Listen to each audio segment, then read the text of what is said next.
चलो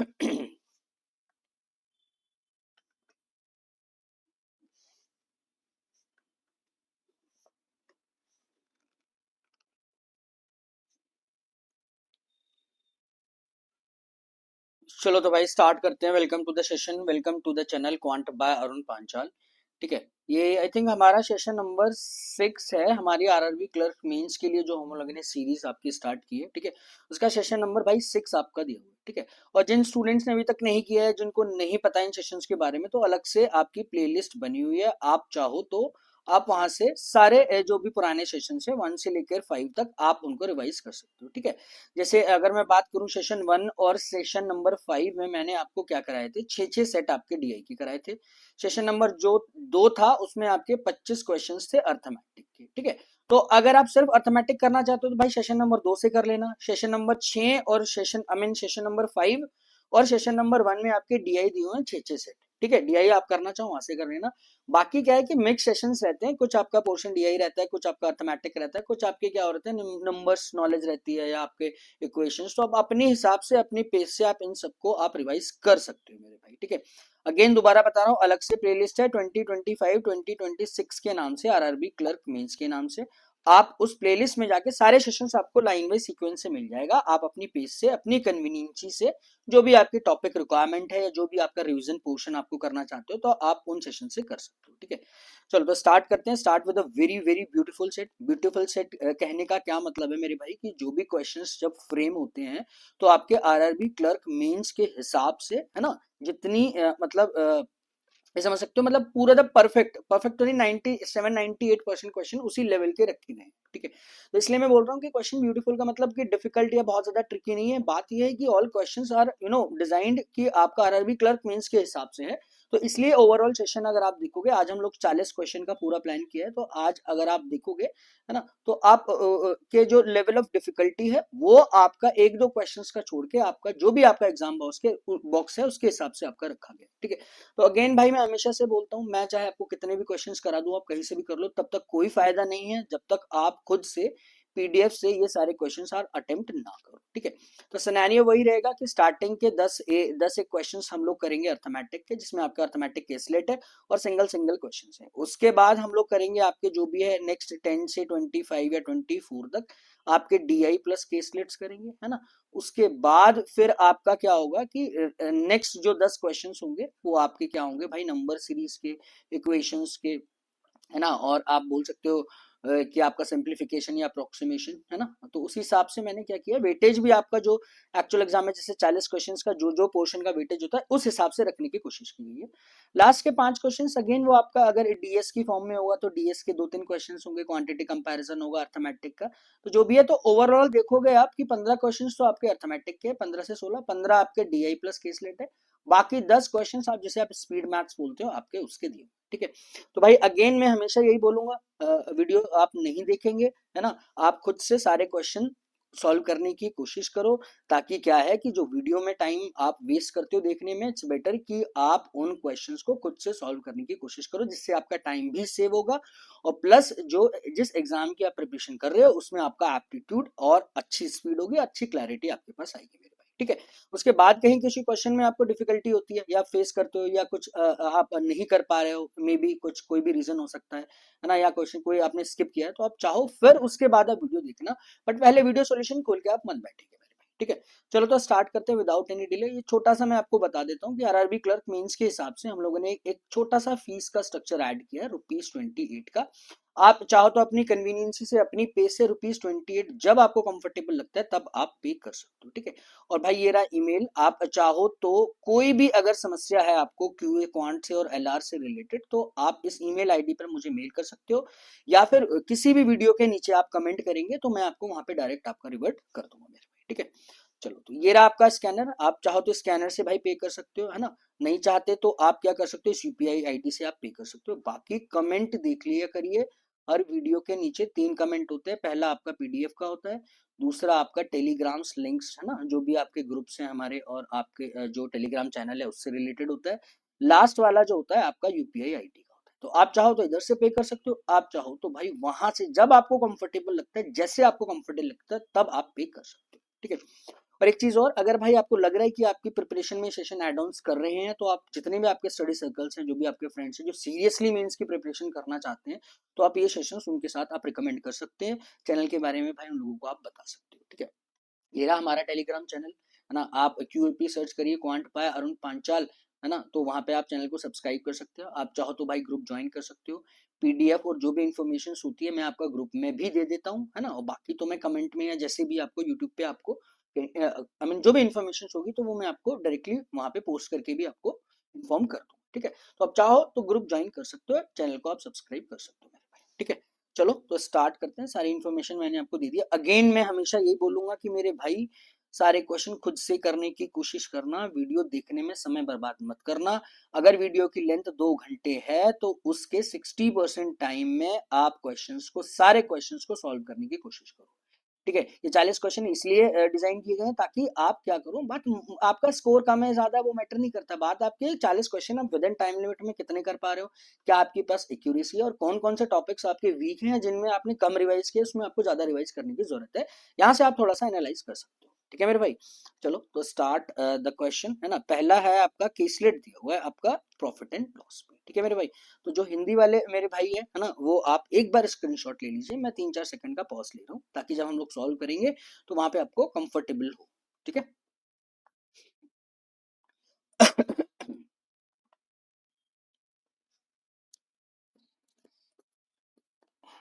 चलो तो भाई स्टार्ट करते हैं। अब देखो 4 क्वेश्चन का केसलेट आपका हो सकता है ये आपको 3 का दे दे, है ना, तो 3 का भी देगा या 4 का देगा वो मैटर नहीं है, लेंथ आपकी उस हिसाब से रिड्यूस कर देगा, बट आपको क्या है कॉन्सेप्ट देखना है यहाँ पर, ठीक है। Cost price of article, article जो पी के 3 आर्टिकल है एक शॉपकीपर ने बेचे हैं, आर्टिकल पी का कॉस्ट प्राइस 800 है, इसे Z% आपने मार्कअप कर दिया और आपने जो डिस्काउंट पे सोल्ड किया है भाई 25%। सिंपल सी बात है ना। मेरे पास एक वेरिएबल है जेड, मुझे मार्कअप परसेंटेज नहीं पता, बाकी मुझे सीपी पता है, डिस्काउंट पता है। अगर मुझे ये मार्कअप परसेंटेज भी पता चल जाएगा तो इसका सेलिंग प्राइस भी मेरे पास निकल कर आ जाएगा, ठीक है।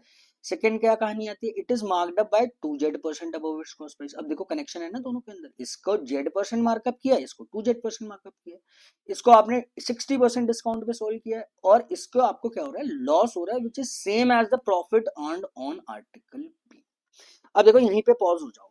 देखो दोनों में मुझे कनेक्शन मिल गया ना भाई, एक तो जेड वाला जो पोर्शन था ये इसका डबल परसेंटेज वो मिला। अब इसको सॉल्व करने के लिए कंडीशन क्या मिली कि जो प्रॉफिट मेरे पास पी पर होगा वो मेरे पास सेम होगा जो अमाउंट ऑफ लॉस मेरा क्यू पर हो रहा है। एक तो ये कहानी पता चलती है, ठीक है। यहां से कनेक्शन मेरा मिल गया, ठीक है। अब क्या बोल रहा है, if article is sold at the cost price of article P so there is a profit of ₹300। वो कह रहा है अगर मैं उसको cost price of article P पे बेचता हूं, यानी एक्चुअल सेलिंग प्राइस नहीं कह रहा, कंडीशन लगा रहा है। तो आपको पता है ना कि कॉस्ट प्राइस का सीपी का कॉस्ट, आर्टिकल पी का कॉस्ट प्राइस कितना है 800। अगर आप 800 पे बेच रहे हो तो 300 का प्रॉफिट हो रहा है। ऑब्वियस सी बात है जब आप 300 इसमें से घटा दोगे तो इसमें क्या है कि cost price of article Q आपके पास निकल कर आ गया। क्लियर है। तो इन दोनों इंफॉर्मेशन को जब आप क्लब करोगे ना तो आपको क्या है कि जेड की वैल्यू निकल जाएगी। मैं बहुत स्टेप बाय स्टेप चलूँ भाई। पहले वाले केस में आर्टिकल पी में मुझे प्रॉफिट हो रहा है ना, तो प्रॉफिट कैसे निकलता है भाई, 800 रुपये ये आ गया सीपी, ठीक है, प्लस अब आप इसका क्या निकालोगे, ये आपके पास क्या है, सॉरी हाँ ये मेरे पास क्या है, मुझे प्रॉफिट हो रहा है ना, सॉरी पहले केस में मुझे क्या हो रहा है, प्रॉफिट हो रहा है। इसका मतलब क्या करो, सबसे पहले आप सेलिंग प्राइस निकालो माइनस क्या करोगे, आप कॉस्ट प्राइस करोगे, ठीक है। तो 800 रुपए तो ये हुआ है ना, आपने इसको मार्कअप किया, मार्कअप मैंने कितना परसेंट किया, Z% किया, है ना। तो दिस इज 100 प्लस Z%, ये मेरे पास निकल कर आया, क्या निकल कर आया आपके पास, मार्केट प्राइस। अब आपने 25% डिस्काउंट पे सेल किया भाई, तो 25% यानी इसको आपने 75% पे बेचा होगा, सिंपल। ये मेरे पास क्या निकल कर आया, सेलिंग प्राइस। अगर मैं इसमें से कॉस्ट प्राइस घटा देता हूँ 800 रुपए, तो ये मेरे पास क्या निकल कर आया, प्रॉफिट अमाउंट निकल कर आ गया। ये बराबर होगा किसके बराबर होगा, लॉस अमाउंट के। अगर क्यू पे लॉस हो रहा है तो इसका मतलब लॉस क्या होगा, सीपी माइनस एसपी हो जाएगा, ठीक है।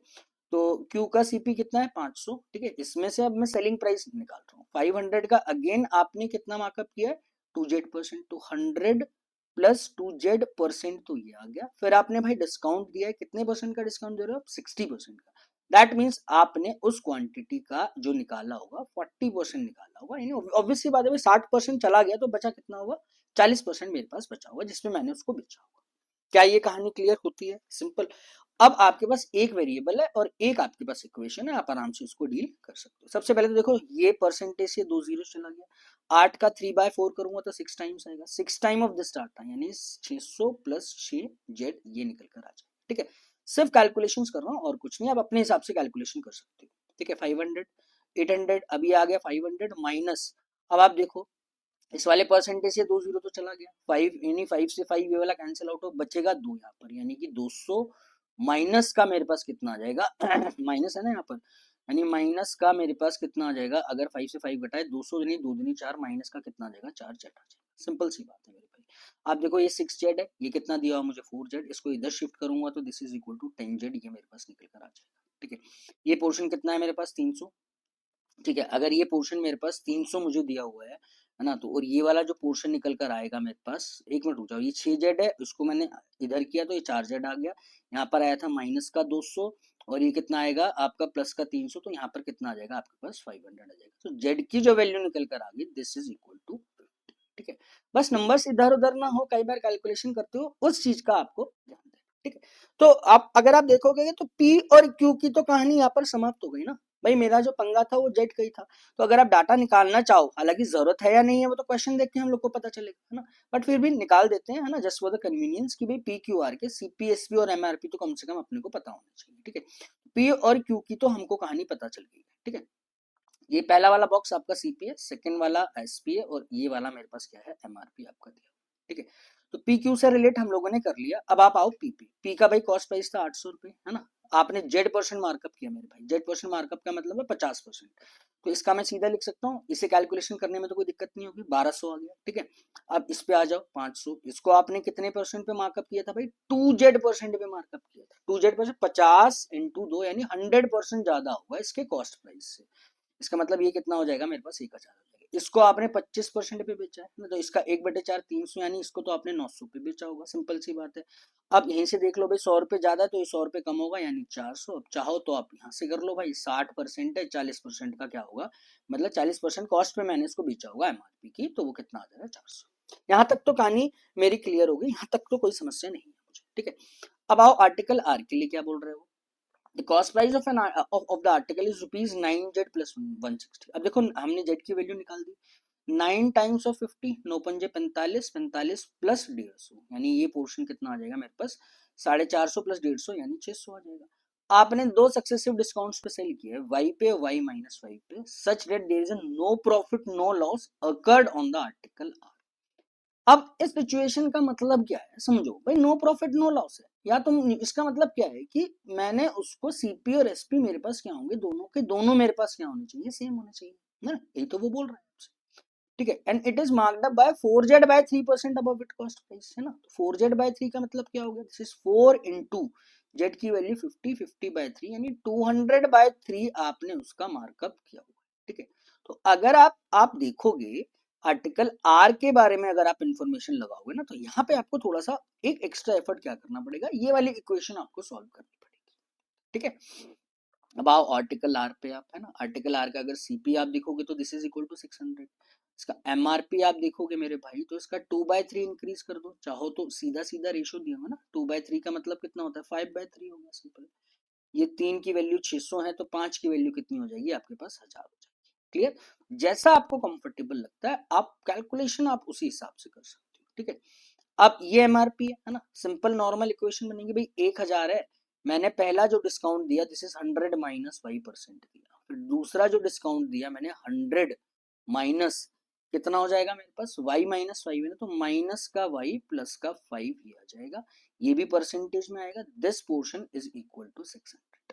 ठीक है, एक क्वाड्रेटिक बनेगी, सिंपल सी बात है, या तो मैं क्या करता हूँ कि 100 ना लेके y की जो वैल्यू उसको फ्रैक्शंस में ले लूंगा, है ना, या फिर मैं क्या करूंगा 100 से इसके मल्टीपल्स ले लूंगा। ठीक है, अब देखो ये 3 जीरो है ना, ये 3 जीरो कैंसिल आउट हो गई, इससे 2 जीरो बचा, यानी 4 जीरो यहाँ पे एक नीचे आएगा, तो इसका मतलब यहाँ पर जो आ जाएगा वो तो मेरे पास 6000 आ गया। ठीक है, सिर्फ वे ऑफ कैलकुलेशन है आपका और कुछ नहीं है, इसे आप सीधा लिखो 105 माइनस का y आ जाएगा। ठीक है, तो ये क्वाड्रेटिक इक्वेशन ही तो दी है जिसके दो रूट 100 और 105 है ना, जिसके रूट 100 और 105 है, तो सीधा लिखो ना y square minus sum of the root यानी 205y, plus product of the root यानी 10,500, 10,500 इधर आ गया, उसमें से 6,000 आपको घटा देना है।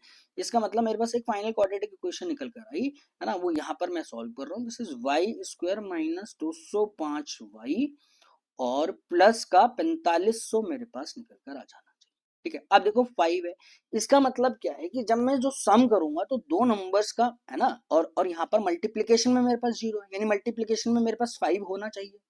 एडिशन में मेरे पास 5 है, मल्टीप्लीकेशन में मेरे पास क्या आ रहा है 0। इसका मतलब क्या होगा, एक न एक नंबर में तो मेरे पास 5 होगा ही होगा। आपकी चॉइस है, जैसे मर्जी आप कर सकते हो भाई। 4500 45 इंटू 100 मैंने कर दिया है ना, इसका मतलब मेरे पास 5 तो मेरे पास होना ही चाहिए मेरे पास। ठीक है, जैसे मर्जी आप सॉल्व कर सकते हो। जैसे 20 45 100 किया तो 25 इंटू 4 हो गया।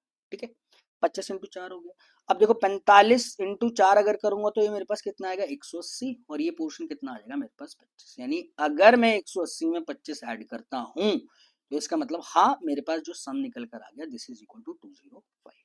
क्या ये वाली कहानी क्लियर होती है? देखो सिंपल फैक्टर्स है, आप जैसे मर्जी क्वाड्रेटिक के फैक्टर्स आप कर सकते हो, जैसे भी आप स्प्लिट करके टर्म्स को करते हो ना, मुझे ऐसे कंफर्टेबल है भाई। सिंपल है, मैं 100 को 25 इंटू 4 की उसमें देख रहा हूँ ना, मुझे 205 भी तो थोड़ा सा क्लब करना है, तो मुझे इसके फैक्टर्स थोड़े से नियरेस्ट पे 2 डिजिट के नंबर्स पे तो मैं जाऊंगा ही जाऊंगा ना, है ना। तो आप देखोगे 45 इंटू 4 180 आ रहा है, 180 में 25 मैंने ऐड किया तो मेरे पास ये वाला नंबर बन गया। तो इसका मतलब ये समझ में आ रहा है कि मेरे पास जो दो फैक्टर निकल के है वो या तो 180 आएगा या 25 आएगा, है ना। प्लस माइनस का भी कोई पंगा नहीं है, या तो 180 आएगा या मेरे पास कितना आएगा 25 आएगा। अब दोनों में से कौन सी वैल्यू लेनी है, बट आप खुद सोचो, y जो है वो डिस्काउंट को रिप्रेजेंट कर रहा है, तो क्या कभी भी डिस्काउंट मेरे पास 100 से ज्यादा होता है? बिल्कुल नहीं होता। दैट मीन्स मेरे पास जो सिनेरियो बनता है वो क्या बनता है, y की वैल्यू किसके इक्वल आ जाएगी 25 के इक्वल आ जाएगी। This is so simple, clear. तो इसमें तो कोई बात थी नहीं भाई, 600 है, नो प्रॉफिट नो लॉस है, 600 पे ही बेचा होगा आपने, 1000 इसका क्या दिया होगा आपके पास एमआरपी दिया होगा। क्या ये वाली कहानी क्लियर है? ठीक है, अब आप समझो, देखो इस सिनेरियो को आप कैसे कर सकते थे, है ना। अब आप समझो कि इस सिनेरियो को और किस तरीके से आप कर सकते थे। थोड़ा सा अगर आप दिमाग लगाते है ना, क्वाड्रेटिक ना, देखो नंबर बहुत आसान है, मैं ये नहीं कह रहा कि हर बार मैं यही वाला मेथड कर दूंगा भाई। 1000 था और डिस्काउंट देने के बाद 600 पे मैंने उसको सॉल्व मतलब बेच दिया, तो भाई 40% का तो ओवरऑल लॉस हुआ। ठीक है, अब आप देखो दो नंबर्स ऐसे आपको दिए हुए हैं जिनमें गैप कितने का है 5 का, तो यार खुद मुझे पता होता है, आई मीन अगर आप 10 और 15 लोगे है ना सक्सेसिवली, यानी a प्लस बी प्लस, है ना, फिर माइनस करोगे a इंटू बी बाय 100, तो ये तो सिर्फ 35 आ रहा है। 35 में से कुछ सब्ट्रैक्ट करूंगा तो मेरे पास ये 40% तो नहीं आएगा। इसका मतलब सिंपल होगा ना भाई, 20 प्लस 25 किया तो मैंने 45 आया, है ना, और 25 दूनी 50 यानी -5, यानी आई मीन ये क्लियर है ना, a plus B plus A into B by 100, A plus B plus A into B by 100 आ जाएगा। ठीक है, तो ये पोर्शन आया 45, 45 माइनस 20 इंटू 25 ओवर 100, सिंपल है। अब जैसे मर्जी आप इसको कैलकुलेट कर लो, 20 का कितना टाइम जाएगा भाई 5 टाइम्स 5 भी, यानी ओवरऑल जो मेरे पास आ गया दिस इज इक्वल टू 40%। ठीक है, अब आप कहोगे आपको ये कैसे पता चला कि 20 अब हो सकता है आप दूसरे फैक्टर ले रहे हो, है ना भाई। जरूरी तो नहीं है कि मैं 10 और 5 के मल्टीपल भाई, ये नंबर बहुत आसान है, मैंने बहुत बार ऐसे नंबर्स किए हैं 40, तो साफ साफ पता चलता है। अगर आपने नंबर्स ऐसे ऐसे रेगुलर नंबर्स आपने किए तो आप इससे आराम से डील कर सकते हैं। ठीक है, नहीं भी डील कर रहे ऐसे तब भी कोई कोई बहुत खास बात नहीं है, आप उसको ऐसे डील करो ना भाई। स्टैंडर्ड चीजें समझने वाली तो ये वाली चीज है ना, आप ऐसे डील करो, है ना। सेकंड जो चीज मुझे बतानी थी, अगर आप 100 से नहीं कर रहे तो फ्रैक्शन में भी तो इक्वेशंस आप ले सकते हो। फ्रैक्शन में कैसे इसको सॉल्व करोगे, अगेन वे ऑफ कैलकुलेशन आपका है ना। मैं तो बस सारी चीजें बता सकता हूँ भाई। 1000 था, मैंने माना 100% को मैं 1 ले रहा हूँ, 1 माइनस वाई। ठीक है, और अगला कितना आएगा, अगला कितना था y माइनस 5 था ना, 5 मतलब कितना होता है 1/20 होता है फ्रैक्शन। तो सिंपल था 1 minus Y plus 1/20, this is equal to 600। अब y की जो भी वैल्यू आएगी इट बिकम्स इन फ्रैक्शन, है ना। मेथड आपका है सॉल्व करने का, जैसे मर्जी कंफर्टेबल आपको लगता है आप उसको वैसे कर सकते हैं। ठीक है, तो अब आप देखो ये मेरे पास फ्रैक्शन जैसे मर्जी आप कर लो मेरे भाई, ये कितना आ जाएगा 1000, ये तो 3/5 ही आएगा फ्रैक्शन, इसको साइड करो, है ना। ये वाला फ्रैक्शन और ये वाला फ्रैक्शन 3/5 ही आएगा, दिस इज 1 माइनस वाई, है ना। आप इसे सॉल्व करोगे तो 20 21 21/20 आएगा, तो 21 माइनस 20 वाई तो ये आ गया, है ना। और यहाँ पर मेरे पास कितना है 3/5, यहाँ पर मेरे पास कितना आ जाएगा 25 का मैंने किया 4 टाइम्स, 4 3 जा कितना आ जाएगा 12, इसको पहले साइड करो, ये वाला पोर्शन आ रहा है 12। अब ये वाला पोर्शन कितना आएगा, 1 की मल्टीप्लाई 21 से करूंगा तो 21 माइनस 20y है ना, फिर माइनस मेरे पास 21y प्लस 20y स्क्वायर आ जाएगा। फाइनल मेरे पास एक इक्वेशन बनी 20y स्क्वायर माइनस 41y, और अब आप देखोगे 21 में से 12 चला गया तो कितना बचेगा, 9 बचेगा। अब भाई देखो 9 दूनी 18 है ना, यानी 36 और पंजे कितना होता है 180, 36 और 5 तो बहुत आसान थी। इसका मतलब फैक्टर आया 36 और 5, आपको इसको 20 से डिवाइड करना पड़ेगा, है ना। तो सिंपल है, मेरे पास y की जो वैल्यू है फ्रैक्शन में है तो 1 से ज्यादा नहीं होनी चाहिए, 1 से ज्यादा नहीं होनी चाहिए का मतलब क्या, 100 से ज्यादा नहीं होनी चाहिए। तो एक ही मेरे पास पॉसिबल वैल्यू है 1/4, 1/4 क्या होता है मेरे पास 25% होता है, ठीक है। तो देखो डील करने का तरीका तो आप कैसे कन्वीनियंट, देखो नंबर बहुत आसान थे, मैं सच में मैं ऐसे भी नहीं करता इसको, मैं ये ना इक्वेशन सॉल्व करूंगा इसकी, ना मैं ये करूंगा, क्यों, ये नंबर बहुत आसान है, रटे हुए नंबर से मुझे पता है ना कि 20 और 25 का जब मैं सक्सेसिव करता हूँ तो मेरे को 40 देता है, वो सिंपल सी बात है ना। अभी 180 वाला जो जो यहाँ पर फैक्टर आया है 180 का भी तो किसी के साथ फ्रैक्शन जाके जो भी देगा वो मुझे 40 देगा, बट 180 मेरे पास तो इनकन्वीनियंट नंबर था ना भाई, मुझे तो याद नहीं रहेगा ना 180, मैं कैसे कैसे डील कर पाऊंगा 180, मुझे ये पता है ये छोटा नंबर है, 20 और 25 को करते हैं तो 40% इसका सक्सेसिव आता ही आता है। क्लियर है, अगर 5 का इसमें डिफरेंस आपका दिया हुआ है तो। क्लियर है मेरे भाई, तो आपको तीनों अप्रोच बता दी, हालांकि नंबर बहुत आसान थे तो आप इसको ऐसे भी कर सकते थे, आप चाहो तो इसको इस वाले मेथड से कर सकते हो, चाहो तो आप ये इक्वेशन 100 वाले प्रोसेस से भी आप कर सकते हो, ठीक है। अब इस क्वेश्चन में कुछ नहीं रहा, आपने आपसे इसने मेहनत करा ली ना, एक तो यहाँ पर मेहनत कराई क्वेश्चन सॉल्व करने में, सेकंड आपका क्वाड्रेटिक सॉल्व कराने में इसने मेहनत करा ली। अब क्या है, क्वेश्चन सिर्फ आपके रेशियो से पूछेगा, परसेंटेज से पूछेगा, डायरेक्ट आंसर्स आपको डील करा, ठीक है मेरे भाई। चलो तो क्वेश्चन इसके देख लेते हैं। If article Q sold at a single discount of इतना, find profit and loss. Simple है, 1000 इसका एमआरपी था ना, अब आप 25 की वैल्यू निकाल चुके, 25 प्लस 5 कितना हुआ 30, 30 का डिस्काउंट है तो 70% पे आप इसको बेच रहे हो, यानी 700 पे आप इसको आप बेच रहे हो। इसका कॉस्ट प्राइस तो आपने 600 निकाला था, अब इसको जो प्रॉफिट या लॉस होगा वो कितने रुपए का हो रहा है मेरे भाई, 100 रुपीज का इसको प्रॉफिट हो रहा है। So answer of this question option number C is your correct answer. Clear है, चलो तो नेक्स्ट आ जाओ। Find the difference between the selling price of P and P और क्यू के सेलिंग प्राइस आप निकाल दीजिए, है ना। ये तो कितना है मेरे पास 1200 और ये कितना है 1000, इन दोनों का गैप कितना दिया हुआ 200। क्लियर है, difference between the selling price of P and Q, answer आपके पास कितना हो जाएगा भाई, नन ऑफ नहीं सॉरी यार, मैंने एमआरपी का निकाल दिया, सेलिंग प्राइस का गैप चाहिए ना, 900 और 400 का गैप है ना, 900 400 गैप कितना आ जाएगा 500 आ जाएगा, ठीक है भाई, यही थोड़ा सा ध्यान रखना है मुझे, है ना। चलो नेक्स्ट है, तो cost price of article R is how much percent more or less than that of article Q, ये तो बहुत आसान दे दिया इसने। Cost price of article R, अच्छा आर्टिकल आर का कॉस्ट प्राइस है 600, आर्टिकल क्यू का कॉस्ट प्राइस कितना था 500, सिंपल, ये इससे कितना परसेंट ज्यादा है मेरे भाई 20% ये आपका ज्यादा दिया हुआ। Answer this question option number D is correct answer, ठीक है। Find the value of Z plus 2y, अब हम लोगों ने जेड और वाई दोनों निकाल दिए ना भाई, जेड की जो वैल्यू है वो तो मेरे पास 25 है ना, वाई की जो वैल्यू मुझे दी है वो भी मेरे को कितनी दी हुई है 25 दी हुई है, जेड की वैल्यू आई थिंक 50 है और वाई की वैल्यू मुझे 25 दी हुई है। तो पहली जेड प्लस 2y 50 प्लस 25 दूनी 50, यानी पहला जो क्वांटिटी आ गई this is equal to 100, simple. अब कह रहा है if the discount of P and Q are reverse then find the profit and loss occurred on article P. Article P का कॉस्ट प्राइस तो 800 था ना, है ना। अब जो डिस्काउंट हम क्यू पे दे रहे थे वो पी पे देंगे, पी और क्यू के डिस्काउंट आप इनवर्स कर दो, ठीक है। तो सिंपल है, पार्टिकल पी की बात हो रही है तो पी का ही आप काम देखो ना, पी का हमने कितने पे बेचा है वो तो हमें को मतलब नहीं है ना, पी का हम दे रहे हैं किसको 25% डिस्काउंट आपने क्यू को दे दिया, और इसका जो 60% डिस्काउंट है अब आप इसको इधर लिया, तो इसका 60% डिस्काउंट पे यानी 40% पे आपने इसको बेचा। तो एमआरपी पे कैलकुलेट करते हो आप डिस्काउंट 1200 का 40% आप निकाल दीजिए, वो आपका सेलिंग प्राइस आ जाएगा, ठीक है। 1200 का 40% अगर मैं निकाल देता हूँ, है ना, तो 60% डिस्काउंट दिया था 40% आ गया, 12 चौक कितना हुआ 48, यानी 480 पे मैंने इसको सेल किया, ठीक है मेरे भाई। फाइंड क्या निकालना है, इफ आर्टिकल पे and Q result profit, find the profit and loss account, तो सिंपल है, ये तो 100 से तो ज्यादा ही आ रहा है ना, मेरे पास 500 500 320 आ रहा है मेरे पास, यानी 100 जो होगा वो ऑब्वियस सी बात है 320 से मेरे पास क्या होना चाहिए आपका कम होना चाहिए, ठीक है। Answer of this question is quantity 1 is less than quantity 2 is your correct answer. Clear है ना। तो देखो बात क्या है कि क्वेश्चन को अटेम्प्ट करने की नहीं थी, बात क्या थी, क्वेश्चन की अप्रोच क्या क्या होनी चाहिए आपके पास। पास, है ना। कई बार नंबर्स आपको आसान मिलेंगे, कई बार नंबर्स आपको आसान नहीं मिलेंगे, है ना। तो फिलहाल आरआरबी क्लर्क मेन से तो नंबर्स इतने ज्यादा कभी भी डिफिकल्ट नहीं आएंगे जिसमें आपको बहुत ज्यादा समस्या है, ठीक है मेरे भाई। चलो तो मैं समझता हूँ ये पहले वाला सेट आपको क्लियर हुआ होगा, है ना। चलिए तो आ जाइए नेक्स्ट आपके क्वेश्चन है ना, सिंगल सिंगल क्वेश्चन आपके। Vessel contain 120 ml mixture of milk and water in which milk is twice as that of water. 90 ml of the mixture is removed and then added Z ml water, then such that the resultant mixture ratio of milk and water reverse हो जाता है, ठीक है। Simple है भाई। आप देखो initial 120 था आपके पास, उसमें आपके पास जो रेशियो था milk is twice as that of water बोल रहे हैं ना, 2 और 1 का रेशियो। आपने इसमें से 90% रिमूव कर दिया, तो क्या आपके पास रेशियो चेंज होगा? बिल्कुल नहीं होगा। इसका मतलब क्वांटिटी चेंज हुई, वो 30 बची, रेशियो तो मेरे पास 2 और 1 ही रहने वाला है ना, इसमें तो कोई दिक्कत नहीं है। क्लियर है? रेशियो तो मेरे पास 2 और 1 ही रहने वाला है। इसका मतलब अगर ये 20 मिल्क होगा तो 10 मेरे पास क्या होगा? वाटर।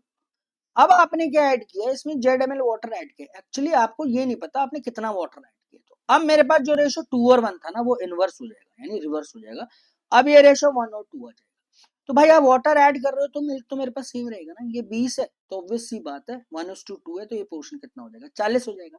यानी 10 था और 40 मिल्क हो गया। इसका मतलब पानी जो मैंने मिलाया होगा वहां पर, जेड की जो वैल्यू निकल कर आई वो दिस इज इक्वल टू 30 आपके पास निकल कर आ जाएगी। क्लियर? बहुत इजी और बहुत नॉर्मल क्वेश्चन है, बहुत ऐसे क्वेश्चन किए, बट क्या थोड़ा सा जल्दी करना है ना। अब क्या करें? Now 25% of the mixture is removed and replaced by y plus 30 ml water. y plus 30 ml of water, then the ratio of milk and water become 3:1, then find the difference between z and y आपसे मांगा। अब आप देखो यहां पर आप पहुंच गए, यानी 40 और 20, ये पोर्शन कितना आ रहा है? 60 मेरे पास निकल कर आ रहा है। अब आपने इसका 25% मिक्सचर चला गया मेरे भाई। जब मेरे पास इसका 25% मिक्सचर चला जाएगा तो ऑब्वियस सी बात है, मेरे को जैसे मर्जी आप कर लो, यानी मेरे को 40 बचेगा ना, इसका भी 25% जाएगा यानी 15, है ना। 75 बचेगा, इसका भी 75 बचेगा, यानी इसका 75 बचेगा, तो मेरे पास कितना आ जाएगा? 30 आ जाएगा। अब आप क्या कह रहे हो कि the mixture is replace by y plus 30 ml water की जगह ना मेरे भाई, सीरियसली सॉरी, आप इसको क्या करो? मिल्क कर दो। ठीक है। अब आप खुद देखो ना, मैं थोड़ा सा टाइपिंग मिस्टेक है। अब देखो मिल्क एंड वाटर का जो रेशियो 3:1 हो जाता है, तो जब आप ऑलरेडी मिल्क और वाटर का रेशियो 1 और 2 है, जब आप इसमें आप वाटर और ऐड करोगे तो ऑब्वियस सी बात है मिल्क तो और कम होता चला जाएगा ना। यहाँ पर तो मिल्क ज्यादा है, इसका मतलब क्या है? आपने मिल्क ऐड किया होगा। तो अब यहाँ से पूछ रहे कितना मिल्क ऐड करोगे कि रेशियो जो 3 और 1 की रेशियो में आ जाए। अगेन अब आपने यहाँ पर भाई मिल्क ऐड किया, जब आप मिल्क ऐड कर रहे हो तो water should be the constant ना। इसका मतलब 1 यूनिट की वैल्यू 30 है तो 3 यूनिट की वैल्यू किसकी इक्वल आ जाएगी? 90 के मेरे पास इक्वल आ जाएगी। क्या ये वाली कहानी क्लियर होती है? क्लियर है ना। बस मैंने क्या किया देखो, 120 था, 90 चला गया, 30 बचा। 2 और 1 की रेशियो में, सिंपल 2 1 की रेशियो में ZML वाटर ऐड कर रहे हो भाई, जैसे मर्जी आप कर लो, आपकी चॉइस है भाई। नंबर्स अगर आप हाथ के हाथ नहीं लेके चल रहे ना, तो अब बाद में नंबर्स लेने ना, आपकी चॉइस है। ठीक है। तो ये 20 और 10 था, कितना पानी मिलाऊंगा कि 1 और 2 हो जाए? तो भाई ये पानी दुगना हो रहा है, तो यानी 40 पानी होना चाहिए, 30 मिला।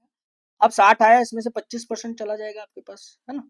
अगर ये 40 नहीं होगा सर, यहाँ 25% नहीं, दिस इज 45। क्लियर है ना? हाँ, ये 45 आएगा, है ना। अब आप जैसे मर्जी कर लो, ये 15 है मेरे पास भाई, 30 है ना। अब यहाँ पर आपको क्या करना है? मैंने मिल्क कर दिया, वाटर कर दिया, गलती से आप उसको मिल्क कर लेना। मिल्क जब आप ऐड करोगे तो मेरे पास जो रेशियो आ रहा है वो 1 और 3 का मेरे पास आना चाहिए। तो ऑब्वियस सी बात है 1 और 3, यानी वाटर तो मेरे पास सेम रहेगा। अगर ये 30 है तो ये पोर्शन कितना होगा? 90। खत्म कहानी। 15 था, 90 मेरे पास हो गया। कितना ऐड किया होगा आपने? 75 ऐड किया होगा। तो y plus 30 की जो वैल्यू है this is equal to 75। What is the value of y? Value of y is equal to 40। ठीक है। निकालना क्या है? Find the difference between z and z है मेरे पास 30, y की वैल्यू कितनी दी है? 45। गैप देख लो इन दोनों का, इन दोनों का गैप कितना है? 15 आपको। क्लियर है? ठीक है। This it is a mistake in this question, आप मिल्क कर लीजिए उसको। ठीक है। चलो, आई होप आपको क्लियर हुआ होगा। नेक्स्ट आ जाओ, नेक्स्ट कर दियो। That is a very beautiful question in numbers knowledge. ठीक है। Z is a 2-digit even number such that its tens place digit is a prime and unit place digit is a perfect cube. ठीक है। And y is a composite number obtained by reversing the digits of z. Quantity 1 क्या है? Find the number of factors of y. Quantity 2 क्या दी हुई है? z is greater than, find the difference between digits of z. ठीक है। अब आप समझो पहले, देखो z एक 2 डिजिट का नंबर है, जैसे a और b मेरे पास नंबर है, और ये वाला जो नंबर है ना, ये मेरे पास क्या होना चाहिए? आपके पास ये है नंबर इवन नंबर है ना। तो कहानी तो यहाँ समाप्त हो गई। इसका मतलब बी की जो वैल्यू होनी चाहिए दैट शुड बी इवन। अब इसकी unit place digit perfect cube बोल रहा है, तो परफेक्ट क्यूब यानी 1 का क्यूब करूंगा तो 1 देगा, है ना। परफेक्ट क्यूब या तो फिर क्या होगा, 2 का क्यूब, या तो इसकी 1 होगी या 8 होगी मेरे पास भाई, है ना। परफेक्ट क्यूब यानी 27 तो मैं नहीं लिख सकता, है ना। तो कहने का मतलब है कि स्टार्टिंग के सिंगल डिजिट नंबर्स जो होते हैं इसमें 2 ही क्यूब परफेक्ट क्यूब होते हैं, या तो 1 होगा या 8 होगा। बी को 1 में नहीं रखूंगा। बी को 1 क्यों नहीं रखोगे, क्योंकि नंबर जो बोल रहा है वो मेरे पास इवन होना चाहिए, तो इसका मतलब इसकी जो यूनिट डिजिट आ गई वो 8 होगी, ये तो फिक्स होगा। अब इसकी जो टेंस प्लेस डिजिट है इज अ प्राइम दी हुई। अगर टेंस प्लेस डिजिट प्राइम है तो प्राइम नंबर्स क्या क्या होगा भाई, या तो नंबर 28 होगा सिंपल है, या नंबर 38 होगा, 2 3 अगला क्या होगा, या तो 5 होगा 58 होगा, या फिर क्या होगा मेरे पास 7 होगा, दिस इज इक्वल टू 78। ये मेरे पास जेड की वैल्यू निकल कर आती है। क्लियर। वाई नंबर इससे ऑब्टेन्ड हो रहा है रिवर्स करके, है ना। समझ लो पहले क्या बोल रहे हैं। तो इसका नंबर दैट इज 82, इसको रिवर्स करूंगा दिस इज 83, इसको रिवर्स करूंगा दिस इज 85, इसको रिवर्स करूंगा this is equal to 87। Clear है। बट y के बारे में क्या जानकारी बोलो, y is a composite number. y composite number मतलब कि प्राइम नहीं होना चाहिए, तो ऑब्वियस सी बात है इन तीनों में से एक प्राइम आपका दिया हुआ है 83, दैट मींस ये z की वैल्यू ये भी नहीं होगी। इसका मतलब मेरे दो पॉसिबिलिटी निकल कर आई, तीन, है ना। z की वैल्यू 28 हो सकती है, 58 हो सकती है, 78 हो सकती है, y की वैल्यू 82, 85 या 87 हो सकती है। क्लियर है ना। मैंने सारी पॉसिबिलिटी आपको करके बता दी, बाकी क्वेश्चन को अटेम्प्ट करने में आपको टाइम नहीं लगना चाहिए। अच्छा परफेक्ट क्यूब बोल रहा है, ठीक है जी। अच्छा इवन होना चाहिए तो खत्म कहानी, 8 होना चाहिए। नंबर कितना होना चाहिए, अच्छा 28 होना चाहिए। 38, 38 को रिवर्स किया 83, तो नंबर मुझे पता है जेड या तो 28 होगा या 58 होगा या 78। 38 और 83 वाली वैल्यू नहीं लूंगा। क्लियर है, क्यों नहीं लूंगा, क्योंकि 83 मेरे पास प्राइम नंबर आता है, यानी वाई मेरे पास क्या होना चाहिए, कंपोजिट नंबर, दैट मींस ये 38 नहीं होगा। क्लियर, तीन पॉसिबिलिटी। अब देखो मांग कह रहा है, ये जानबूझ के ऐड किया मैंने, find the number of factors of y. अब देखो कोई भी नंबर है इसके फैक्टर्स आपको निकालने, खुद सोचो। सबसे पहले क्वांटिटी 1 हम लोग डील करें, ठीक है। इसे तो फॉर्मूला होता है ना, 2 raise to the power a और 3 raise to the power b मान लो, और 5 raise to the power c। इस सबसे पहले प्राइम में रखोगे आप, इसके नंबर ऑफ फैक्टर्स कितने निकलते हैं, a+1, है ना। जो भी पावर्स होंगी उसमें एक एक हम लोग ऐड करता चला जाते हैं, ये मेरे पास फैक्टर्स निकल कर आ जाते हैं। बट समझ तो लोगे हाउ इट कम्स भाई, 82 है। अब समझना क्वांटिटी 82 के क्या फैक्टर होंगे, 2 से डिवाइड करोगे पहले, सिंपल होगा भाई, 2 तो होगा, और 2 को डिवाइड करके 41 आ रहा है। जैसे ही 41 प्राइम नंबर आ गया तो इसका मतलब भाई 82 और 1 तो सबके फैक्टर हो, ये नंबर इटसेल्फ, और 1 तो सबका फैक्टर होगा। आपने 2 से डिवाइड किया तो प्राइम नंबर आ गया, तो इसका मतलब और फैक्टर होंगे नहीं, तो इस 82 के भी 4 फैक्टर आपके पास है। क्लियर है कहानी, इसके 4 ही तो फैक्टर हो, और तो किसी डिविजिबल नहीं है। 85 आप देखोगे तो सिंपल है भाई, 17 पंजे 85, यानी 17 भी होगा, 5 भी होगा, एक तो होगा ही होगा, और 85 होगा, यानी इसके भी 4 फैक्टर आ रहे हैं। 87 फिर आपने 3 से डिवाइड किया, दिस इज 29 इंटू 3 आता है, 29 3 भी होगा, 87 भी होगा, और 1 भी होगा। इसका मतलब y के जो सारे के सारे फैक्टर्स आ रहे हैं वो मेरे पास 4 निकल कर आ रहे हैं। क्या ये वाली कहानी क्लियर होती है। मैंने आपको ये नंबर ऑफ फैक्टर इसलिए पूछा, आपको लग रहा होगा बहुत लेंथी प्रोसेस है, नहीं है। आप खुद देखो, 17 पंजे 85, यानी 2 प्राइम में स्प्लिट हो गया। अब इसके बाद और फैक्टर तो होंगे नहीं, इसका मतलब क्या होगा, ये 2 ही प्राइम फैक्टर तो ये होंगे, नंबर इसका इटसेल्फ खुद होगा, और 1 तो हर किसी का फैक्टर होता ही होता है। ऐसे 29 इंटू 3 यहां समझ जाना चाहिए था, 29 3 है, सिंपल है, 187, तो 4 फैक्टर आ रहे हैं। इसका मतलब क्वांटिटी 1 जो होगी that is equal to 4। Is it clear. अब आप आओ क्वांटिटी 2 पे। क्वांटिटी 2 क्या बोलती है आपके पास कि find the difference between the digits of y। Difference between the digits of y आपको निकालना है ना। और क्या बोल रहा है, find the number of factors of y, second quantity है। अच्छा सेकंड क्वांटिटी है, if z is greater than 30 then find the difference between the digits of y। z मेरे पास 30 से ज्यादा होना चाहिए। अब आप 30 से ज्यादा है तो इसका मतलब ऑब्वियस सी बात है, मैं ये वाला पोर्शन तो नहीं लूंगा, जब ये नहीं लूंगा तो मैं ये भी नहीं लूंगा। इसका मतलब सिर्फ इसका मुझे देखना था। अब आप डिफरेंस ऑफ डिजिट जेड का निकालो, डिफरेंस ऑफ डिजिट्स आप वाई का निकालो, बात तो सेम ही है, बट नंबर 30 से आपका ज्यादा होना चाहिए। गैप आप देखो मेरे भाई, यहाँ पर 3 आ रहा है, यहाँ पर 1 आ रहा है, या तो ये 3 आएगा या 1 आएगा, तो जो भी आएगा वो 4 से तो मेरे पास क्या है, छोटा है। तो 4 is greater than either 3 or either 1. That means quantity 1 is greater than quantity 2 is your correct answer. Clear है, quantity 1 is greater than quantity 2 is your correct answer। ठीक है। गलती से अगर आप यहाँ पर ये वाला नंबर लेते ना 83, जो मेरा आपके पास प्राइम आ रहा है, तो इसका मतलब इसके फैक्टर्स 2 भी आ सकते थे, या तो 2 आता है या आपके पास 4 आता है। ठीक है, फिर आपका नो रिलेशन हो जाता है आपके पास। क्लियर है। तो समझाने का मतलब क्या हो गया, यहाँ पे आपको पॉइंट्स पता चल गए। देखो ये that is a very beautiful part है ना, इसको आप कैसे डील करोगे। कंपोजिट है तो 83 आपको कैंसिल आउट कर देना है। उसके बाद ये एक पोर्शन था जो आपको रिवाइज करवाना था, है ना। और आपको ये एक बात बतानी थी कि जब किसी नंबर को आप स्प्लिट करते हो जिसमें दो प्राइम्स की मल्टीप्लीकेशन ऑलरेडी आ गई है ना, तो एक बार है ना आ गई, इसका मतलब उस नंबर के हमेशा आपके पास कितने फैक्टर्स होंगे, 4 फैक्टर्स। क्लियर है कहानी? ठीक है मेरे भाई, आई होप ये आपको क्लियर हुआ होगा। ठीक है, चलो तो नेक्स्ट क्वेश्चन आ जाओ, नेक्स्ट क्या बोल रहे हैं। देखो नॉर्मल सिंपल सा पार्टनरशिप का question, P and Q entered into partnership with initial investment of Z and 20,000 respectively. After 3 months Q withdraw 4,000 and after another 6 months Q added 12,000 to his initial investment and at the end of partnership of 1 year, ठीक है, it is noticed that profit share of P is 50% as that of Q. Find the value of 2Z. Simple है ना, बहुत simple question है। ठीक है, अब आप देखो मुझे नहीं पता ना, this is Z into 12, P ने तो कोई पंगा ही नहीं किया, इसका प्रॉफिट रेशो आप देखो, Q का आप देख लो भाई, 20,000 को 20 ले रहा हूँ है ना, जो भी है आपके जो आंसर्स आएंगे आपको उसे 1000 से मल्टीप्लाई कर देंगे।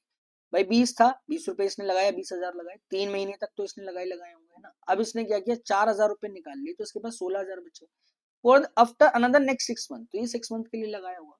अब इसने 12,000 और ऐड कर लिए, तो 16 प्लस 12 कितना हुआ, 28। कितने महीने बचे मेरे पास, 3 महीने बचे, इसमें तो कोई दिक्कत नहीं है। ठीक है, इसको लिखने की जरूरत नहीं थी, जो भी इसका वेटेज आता ना, प्रॉफिट वेटेज, उसका आप आधा कर दो, ये तो साफ दिया हुआ है, तो इससे जेड की वैल्यू आप निकाल लेते। बात वही है, बाद में रेशो करोगे है ना, या अभी रेशो कर लो, दैट इज योर चॉइस।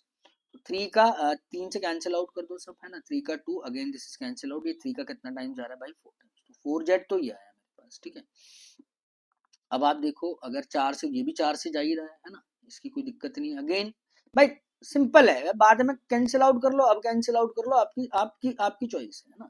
4 से फिर करिए, ये तो 4 पंजे 20, ये 4 चौक 16, ये 4 सत्ते 28, तो 5 और 4 ये कितना आ रहा है मेरे पास, 5 4 9, 9 और 7 कितना हो गया, 9 6 15, ये कितना आ गया मेरे पास, 16। अगर मेरे पास ये मेरे पास जो वैल्यू आ रही है, दिस इज जेड ओवर कितना आ जाएगा मेरे पास, 16 आ जाएगा। अगर ये जेड ओवर 16 है, प्रॉफिट का रेशियो है that is equal to half, आपको दिया हुआ है ना। तो कहीं पे मैंने गड़बड़ करी है, लेट मी चेक अगेन, 5 4 9 9 6 15, एक ये कितना आएगा, 16। 28 का अगर आप करते हो, 1 मिनट रुको, तो 20 और 16, 20 और 16 कितना होता है, अच्छा 16 दूनी 32 है यहाँ पर है ना। देखो ये गड़बड़ हो गया हमारे पास, यहाँ पर मेरे को कितना लगेगा, 8 5 13 है ना, ये गड़बड़ हो गई है। 2 से मल्टीप्लाई अपने को यहाँ पर करना था, 5 ये आया है ना, 8 ये आया। आई मीन इसे कैंसिल आउट जब आप करोगे 4 आएगा, मैंने 4 दूनी यहाँ पर कितना लिखना है, 8 लिखना है, 5 ये, 8 ये और 7 ये। क्लियर है, बस थोड़ा सा क्या है, नंबर्स मैंने थोड़ा सा गलत लिया था, कैलकुलेट किया, तो मैंने इसको 8 करना है, 8 7 15, 15 5 20, यानी z over 20 is equal to 1/2। Simple है, जेड की वैल्यू किसके इक्वल आ जाएगी भाई, 10 के इक्वल आ जाएगी। ठीक है, अगर जेड की वैल्यू 10 के इक्वल है, तो वैल्यू आई थिंक वही मुझसे मांग रहे हैं, 2 जेड की वैल्यू, तो इसका डबल आप करोगे तो this is equal to 20,000 is your correct answer. Simple. चलो मेरे भाई क्लियर हुआ होगा है ना। चलिए तो नेक्स्ट क्वेश्चन है, that is again a very beautiful question. ठीक है, देखो वे ऑफ सॉल्विंग इसमें मुझे थोड़ा सा बताना, तो नॉर्मल है भाई, बैग है, जेड रेड बॉल से 5 ग्रीन है, जेड प्लस 2 येलो बॉल से, find the probability of picking 2 green balls from the bag is 5/18, तो find the total number of ball in the bag, quantity 1 है, second quantity ये बस। ठीक है, अब आप देखो यहाँ पर अगर जेड रेड बॉल्स हैं, 5 ग्रीन बॉल्स हैं, और जेड प्लस 2 मेरे पास क्या दिया हुआ है, येलो बॉल्स दी हुई है, 2 बॉल आप ग्रीन यहाँ से निकालोगे, तो इसमें तो मुझे समझाने वाली बात नहीं है ना, 5C2। अब आप देखो एक वेरिएबल है, देखो यहाँ पर डील करने वाली बात होती है, मैं क्या लिख रहा हूँ, टोटल कितनी भी टोटल बॉल्स होगी है ना, दिस इज व्हाट, उसमें से आप जितनी भी टोटल बॉल्स होंगी उसमें से आप 2 बॉल आप निकालोगे, इट बिकम्स 5/18। क्या ये वाली कहानी क्लियर होती है? ठीक है, सिर्फ आपको क्या करना था, दिस इज 5/4 ओवर जो भी आएगा t/t-1। अब भाई इसे तो इसको आपको ओपन करने में तो कोई दिक्कत नहीं होनी चाहिए ना, एनसीआर मैंने हर क्लास में बताता हूँ आपको है ना। अब आप इतना कर सकते हो, n factorial over r factorial, this is n-r। ठीक है, तो ये कितना आया, 5/18। ठीक है, ये कैंसिल आउट हुआ 5 से 5, यानी T multiply T minus one, कहने का मतलब है ये कॉन्जिक्यूटिव नंबर है, 18 चौक कितना है 72। अब आप देखो दो कॉन्जिक्यूटिव नंबर्स का मल्टीप्लीकेशन 72 है, तो भाई सिंपल हो गया ना, 9 अट्ठे कितना हुआ 72, हो गई खत्म कहानी। इसका मतलब मेरे पास टोटल नंबर ऑफ बॉल्स कितनी होनी चाहिए, 9 होनी चाहिए ना भाई। और कोई तो मल्टीप्लाई करके दो कॉन्जिक्यूटिव नंबर्स का मल्टीप्लीकेशन ही तो है। इट्स बेटर ना कि टोटल में आप सबको ऐड करके लिखो भाई, 5 लिखो, फिर प्लस कितना लिखोगे आप, ये कितना था 2 और 2 यानी 2z प्लस 2, 5 2 7 यानी 2z प्लस 7, इसकी मल्टीप्लाई करने से तो बहुत बेहतर है ना। अगला कितना आएगा 2z प्लस 6, है ना। ये दो कॉन्जिक्यूटिव नंबर्स की तो मल्टीप्लीकेशन मेरे पास 72 आ रही है। That means this is 9 into 8 होगा, 9 बॉल्स जो होंगी that should be the total number of balls in the bag. Simple हो, क्लियर है। टोटल नंबर ऑफ बॉल्स मेरे पास कितनी आ गई 9। तो ये वाला पोर्शन मुझे थोड़ा सा बताना था आपको। बाकी आप ऐसे करोगे यार, सिंपल है, मल्टीप्लाई करोगे क्वाड्रेटिक बनाओगे तब भी तो that is the same thing ना, निकलेगी तो जेड की वैल्यू ना। तो नंबर अगर आसान है तो उसका फायदा उठाओ ना। और कोई वेरिएबल भी नहीं दिया हो मुझे, या तो जेड देता या वाई देता तो मेरे को कुछ ना कुछ समस्या आती है आपको। क्लियर है ना। तो आई होप ये आपको क्लियर हुआ है ना। इस क्वेश्चन में ये आपकी खास बात थी जो मेरे को आपको बतानी थी, ठीक है। अब आप आ जाइए, नेक्स्ट क्या बोल रहा है आपको। नेक्स्ट बोल रहा है कि y square equal to under root 81 का स्क्वायर। भाई ये तो सिंपल है, अंडर रूट 81 का स्क्वायर आपको क्या देगा 81 ही देगा। वाई स्क्वायर बस ध्यान रखना 81 है तो वाई की वैल्यू या तो प्लस का 9 आएगी या मेरे पास कितना आएगी माइनस का 9 आएगी, ये आप ध्यान रखेंगे। पहली क्वांटिटी तो 9 है, दूसरी वैल्यू प्लस का 9 और माइनस का 9 आएगी। That means quantity 1 is greater than और equal to quantity 2 is your correct answer. ठीक है, चलिए तो नेक्स्ट क्वेश्चन आ जाइए, एक बार नेक्स्ट क्वेश्चन हम लोग देख लेते हैं मेरे भाई।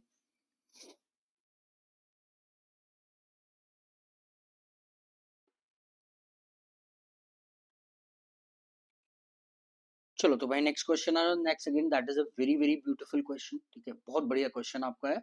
पाइप एंड सिस्टम्स पे आपको दिया हुआ है, एक मिनट देख लो यार मैं जरा वॉइस तो इधर उधर नहीं हुई। वॉइस तो क्लियर है। चलो अब देखो इक्वेशंस का थोड़ा सा ना वेरिएबल इसने ले लिया, कॉन्सेप्ट बहुत नॉर्मल, ठीक है। पाइप पी आपका एक टैंक को फिल करता है जेड आर्म से, which is white and time taken by Q to empty the full tank is 6 hours more than that of P, है ना। तो अगर आप देखोगे पी एक टैंक को जेड आवर्स में भर रहा है तो क्यू उसी टैंक को जो खाली करेगा आपका वो जेड प्लस 6 आवर्स में आपका खाली कर देगा, ठीक है। ये पॉजिटिव वर्कर, ये आपका नेगेटिव वर्कर। आप क्या बोल रहे हैं, both pipe open simultaneously the time taken to fill 40% capacity of the tank is z hours.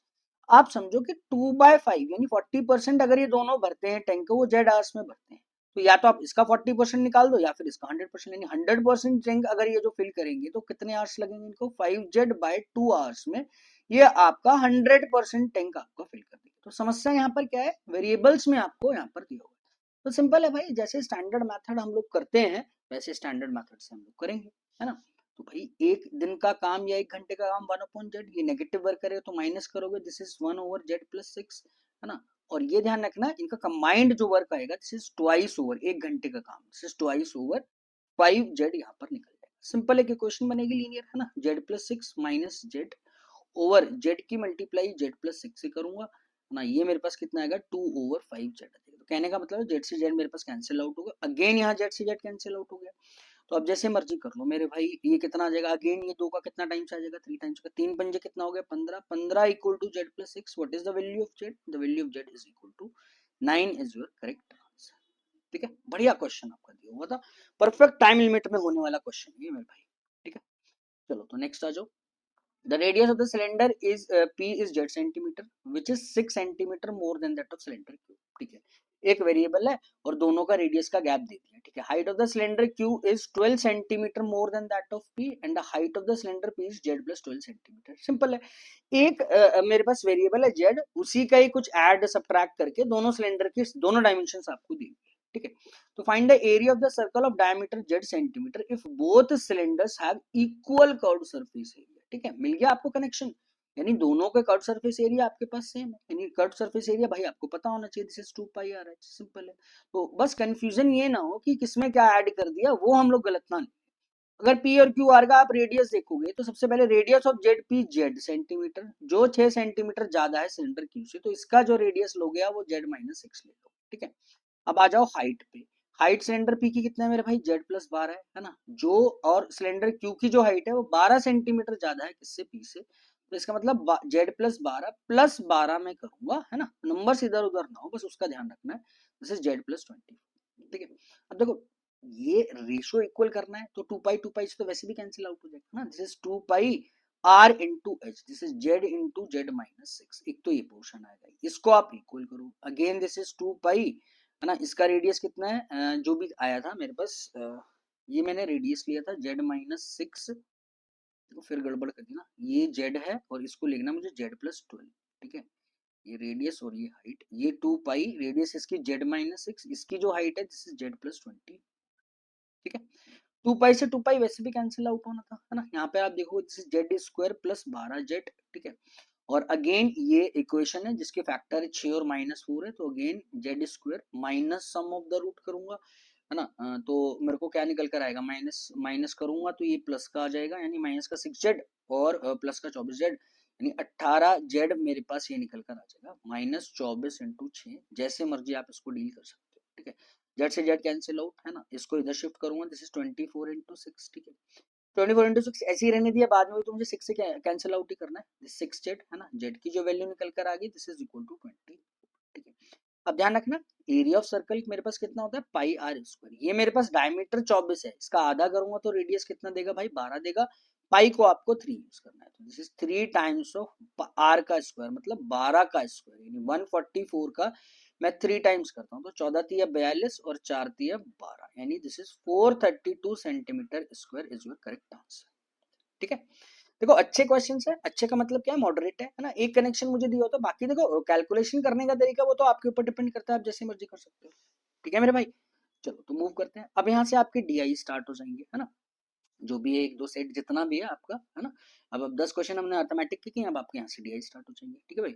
चलो तो a survey conducted among certain number of people who prefer either online payment or offline payment, ठीक है, number of the people using online payment either Google Pay या phone, ठीक है। तो कहने का मतलब है या तो आप क्या होगा बाइफरकेशन, है ना, कोई भी एक पर्सन है, यानी सिटी ए सिटी पी में जितने भी नंबर ऑफ पर्सन होंगे वो या तो आपके ऑनलाइन मेथड यूज करेंगे या फिर ऑफलाइन मेथड यूज, ऐसा कोई पर्सन नहीं होगा जो दोनों यूज कर रहा है।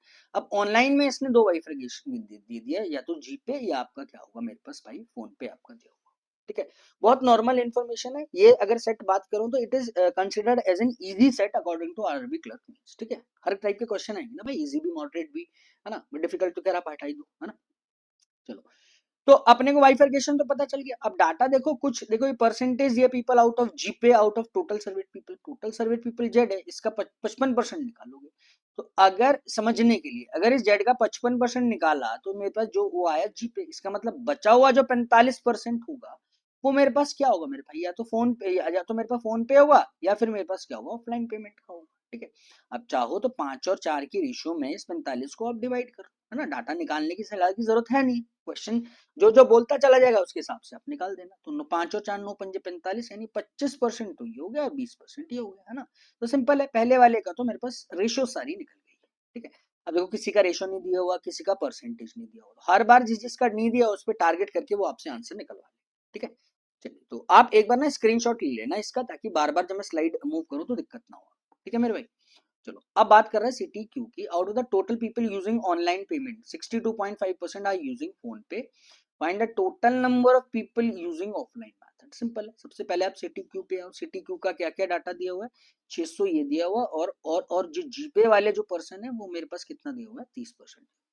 अब अगेन चॉइस आपकी है, देखो है ना, आप चाहो तो रेशियो से करो, बाद में नंबर्स निकाल लेना, या आप क्या करो पहले नंबर्स निकाल लो, बाद में आपको रेशियो की जरूरत नहीं पड़ेगी। तो मैं क्या कर रहा हूँ, जैसे मुझे कंफर्टेबल है, जैसे जीपे था, है ना, इसका 30% मैं निकालता हूँ, 18 यानी 180 हो गए मेरे पास। अब ये जीपे करने वाले मेरे पास 180 हो गए, अब मेरे को फोन पे नहीं पता ना मेरे को ऑफलाइन पता, लेकिन इन दोनों का सम पता चल गया, इन दोनों का जो सम होना चाहिए दैट शुड बी 420, ठीक है। अब आप देखो यहाँ पे तो इसने एक इन्फॉर्मेशन दे दी है, जो भी ऑनलाइन पेमेंट कर रहे हैं उसका 62.5% वाले फोन पे कर रहे हैं, यानी 62.5% कितना हो गया, 5/8, ये किसके रिस्पेक्ट में, जो टोटल ऑनलाइन पेमेंट कर रहे हैं ना, तो टोटल ऑनलाइन पेमेंट का अगर 5/8 आपके पास क्या है, फोन पे है, तो ऑब्वियस सी बात है क्या मैं फोन पे और जीपे का रेशियो लिख सकता हूँ ना, ये टोटल अगर ऑनलाइन 8 है ना, समझना, तो इसका मतलब क्या होगा, 5 ही होगा फोन पे और 3 मेरे पास क्या होगा भाई, गूगल पे होगा। 3 मतलब कितना होगा, 180। ठीक है, तो ये कितना टाइम्स होगा, 6 टाइम, यानी 6 पंजे कितना हो गया भाई, 30 हो गया, 300 तो ये आ गया। तो सिंपल है, फोन पे का डाटा एक्चुअली में मुझे 300 दिया, 300 ये हो गया और ये 180 हो गया, 480 हो गया, तो ऑफलाइन जो बचा होगा मेरे पास वो कितना हो जाएगा, 120 निकल कर आ जाएगा। क्लियर है ना, इजी सेट में हम लोग इसको काउंट करेंगे। ठीक है मेरे भाई, कोई दिक्कत नहीं है, सीधा सीधा डाटा उठाना है, जो जो डाटा नहीं दिया उसके अकॉर्डिंग आप उसको निकाल लीजिए। ठीक, नेक्स्ट आ जाओ, नेक्स्ट क्वेश्चन क्या दिया हुआ है। अब सीटीपी के बारे में बता, देखो सीटीपी का तो अभी अभी हम लोगों ने टोटल अपने को नहीं पता था, जेट, समझ लो, और एक 55% था जीपे, है ना। अगर फोन पे की आप बात करोगे तो वो था मेरे पास 25%, और बाकी ऑफलाइन जो था वो मैंने निकाल दिया था 20%। क्लियर है ना, ये कैसे निकाल दिया मैंने, वो मैंने अभी अभी आपको बताया, ये वाला पोर्शन भाई, अगर टोटल 55 है, बचा हुआ इन दोनों का सम कितना होगा मेरे पास, 45%, 45% को 5 और 4 की रेशियो में मुझे डिवाइड करना। ठीक है, अब बोल क्या रहा है वो आप देख लो, the number of people using offline method is 40% the people using GPay in city S. अब देखो इसमें मेरे पास एक भी नंबर नहीं दिया होता, बट यहाँ पर मुझे एक नंबर मिल गया, जैसे मुझे एक नंबर मिला तो तीनों का रेशियो या परसेंटेज पता है, मैं सारा डाटा निकाल लूंगा, मुझे कोई दिक्कत ही नहीं आने वाली।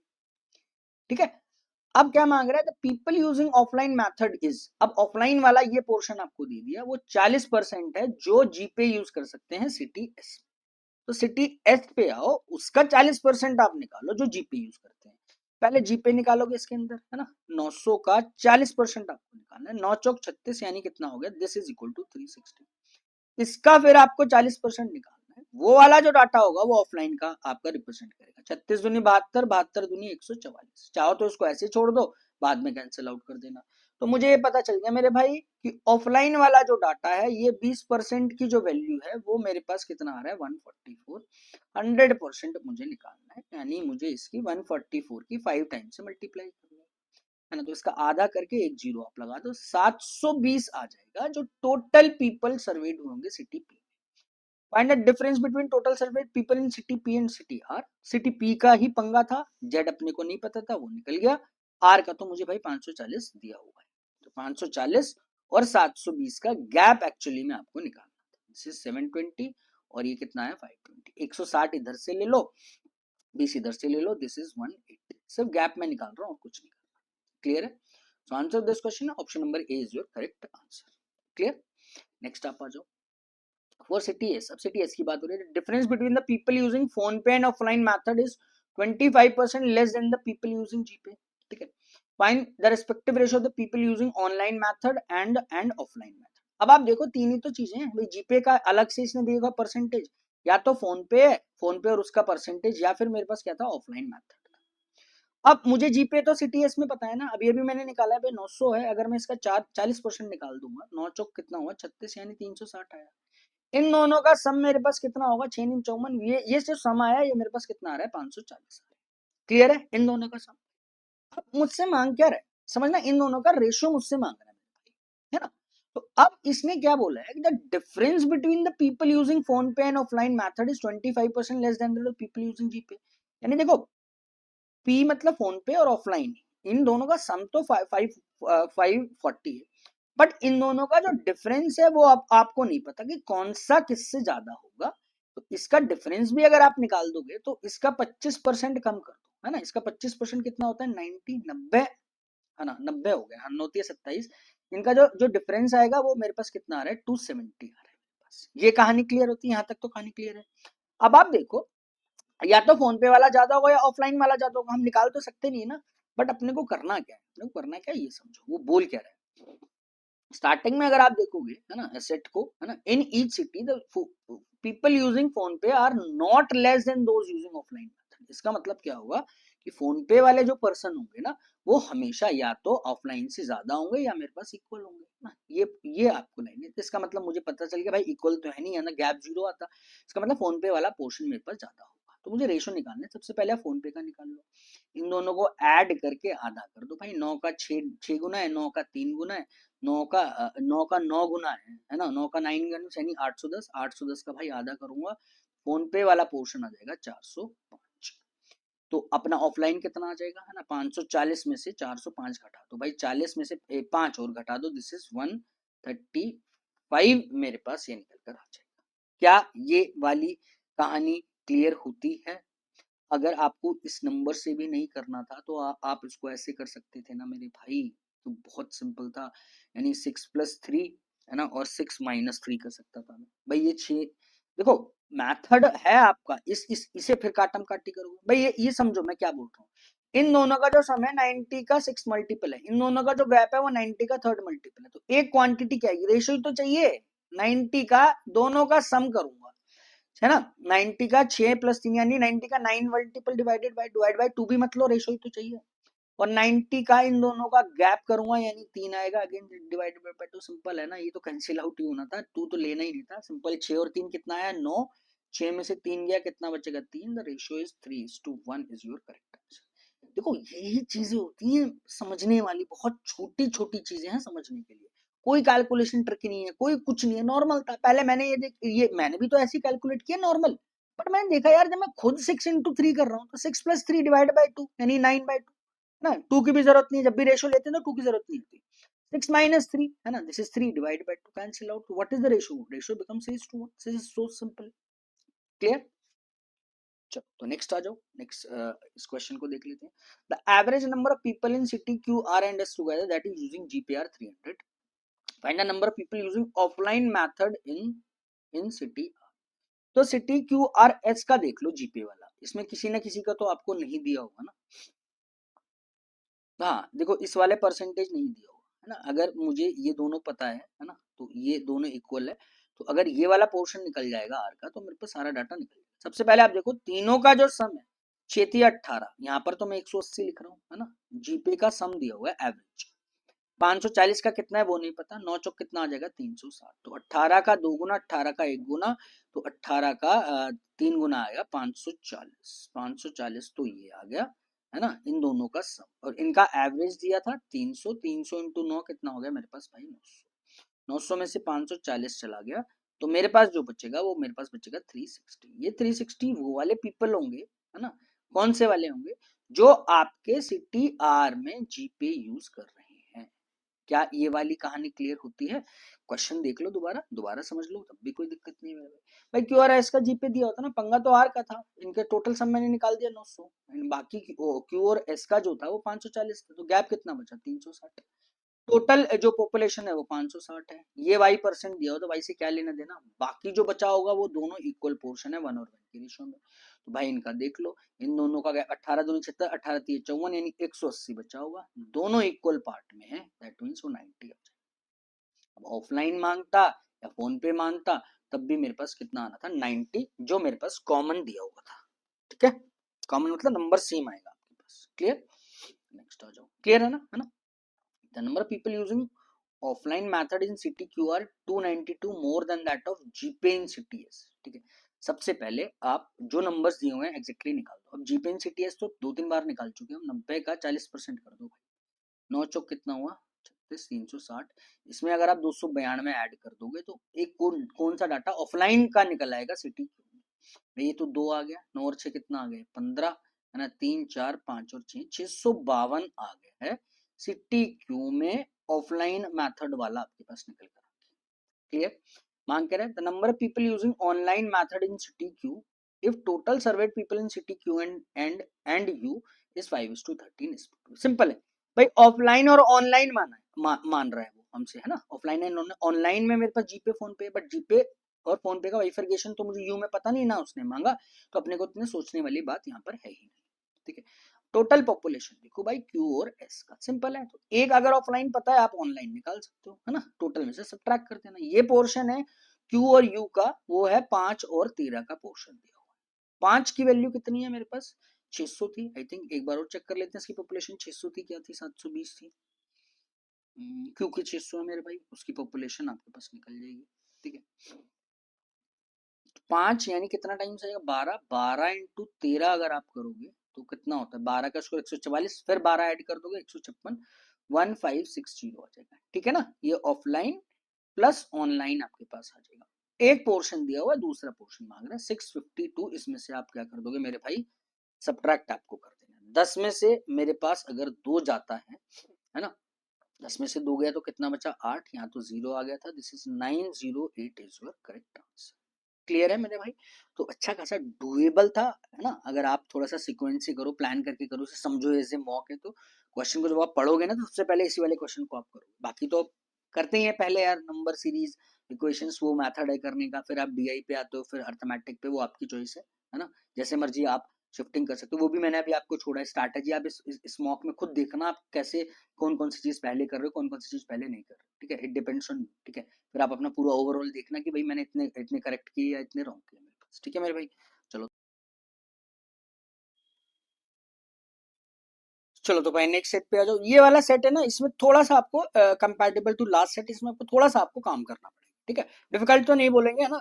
बट क्या है कि जिस उस जो लास्ट वाला सेट था टेबुलर में, आपको तो मतलब सीधे सीधे बहुत ज्यादा बाइफर्केशंस नहीं दी हुई थी क्वेश्चंस के अंदर, बट इसमें आपको थोड़ा सा भाई काम करना पड़ेगा, ठीक है?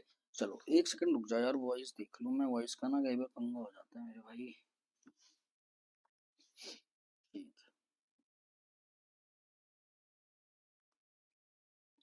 अब देखो, the chart given below shows the percentage distribution of total number of employees दिया हुआ है PO and clerk in 4 different branches of RRB regional rural banks हुए हैं।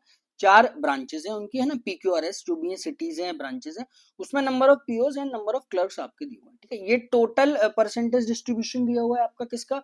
आपके एम्प्लॉयज का, और ये आपका नंबर ऑफ पीओज दिए हुए हैं ना। कुछ इन्फॉर्मेशन है जिससे आप जेड की या जो भी मिसिंग डाटा है आप उसको निकाल सकते हो। सिंपल है, सबसे पहले आप जो सीधा सीधा डाटा है वो निकालो भाई, 25 6 150, है ना? ये सिंपल है ना कि भाई टोटल 6000 है, उसका 25% निकालना है, तो ये वाला पोर्शन कितना हो जाएगा? 1500। अगर ये पहला पोर्शन पीओ है, तो अगर मैं यहाँ पर आपका क्लर्क का डाटा, जिसका हाथ के हाथ निकल रहा है उसका आप हाथ के हाथ निकाल दो, 1500 में से 600 गए तो भाई क्लर्क मेरे पास कितने आ जाएंगे? 900। क्लियर? अब यहाँ देखोगे 6 दूनी 12, ये वाला पोर्शन कितना आ जाएगा? 1200, ठीक है? और 45 का 6 टाइम्स करूंगा, 45 दूनी 9 9 27, यानी दिस इज इक्वल टू 2700, और 10% ये पोर्शन कितना आ जाएगा? 600 आ जाएगा, ठीक है भाई? तो यहाँ पर एक का तो डाटा आपको पीओ का दिया हुआ था डायरेक्टली, जिससे क्लर्क मेरे पास निकल गया। अब आप इन्फॉर्मेशन देखो क्या क्या है। The number of PO in branch Q R 66.66% more than that of clerk, ठीक है? पीओ और क्लर्क का क्यू में तो रेशो मिल गया मेरे को, 66.66% कितना होता है? 2/3। यानी इसका मतलब क्या हो गया कि पीओ तो मेरे पास जो होने चाहिए वो 5 की रेशो में, और 3 जो होने चाहिए क्लर्क की रेशो में होना चाहिए। मीन क्लर्क 5 यूनिट्स रिप्रेजेंट कर रहा है, पीओ 3 यूनिट रिप्रेजेंट करेगा आपका क्लर्क, यानी इन दोनों का जो सम होगा दिस इज इक्वल टू 1200, है ना? तो 8, यानी 8 का 15 अट्ठे कितना होता है भाई? 120, है ना? तो ये पोर्शन आ गया 150, 15 पंजे 75, 750 आपने इसके पीओ निकाल दिए, 450 जो बचेगा वो मेरे पास क्या हो जाएगा? क्लियर हो जाएगा, ठीक है? यहाँ तक तो 2 का डाटा निकल गया। अब समस्या क्या है भाई? जेड से रिलेटेड है, जेड मेरे पास एक वेरिएबल है। सेकंड, आप यहाँ से देखो क्या है, the average number of clerks in branch Q and R together, average number of clerks in branch Q and R together is 27/8 times of the number PO in branches. अब आप देखो भाई, इसमें टोटल पता है, नंबर ऑफ पीओ पता है, तो क्या मैं इसको ऐसे लिख सकता हूँ, दिस इज 2700 माइनस 9 जेड, ये क्लर्क आ गए, और यहाँ पे 600 माइनस जेड, यहाँ पर मेरे पास क्लर्क आ गए, ठीक है? अब कौन सा एवरेज दिया है? अब देखो एवरेज दिया है, जो भी है कनेक्शन दिया है ना, अपने को क्या करना है कि जेड की वैल्यू टारगेट है। अब इन दोनों का जो एवरेज है क्लर्क का क्यू और आर में, वो 27/8 टाइम्स है किसका? पीओ इन ब्रांच एस, है ना? तो आप इसको यहाँ पर सॉल्व कर लीजिए। आप देखो इन दोनों का जब मैं एवरेज लूंगा, जब आप इन दोनों का एवरेज लोगे तो मेरे भाई 27 और 6 यानी कितना आ जाएगा? जैसे भी आप कैलकुलेट करना चाहो, दिस इज 3300 आ जाएगा, है ना? 3300 इन दोनों का जब मैं सम करूंगा, 600 में से जेडी तो घटाना है ना? तो रुको रुको रुको रुको, है ना? ये आर और एस का नहीं, सॉरी, ये है मेरे पास क्यू और एस का, है ना? सॉरी, एक मिनट, क्यू और एस का क्लर्क का मुझे चाहिए, ठीक है?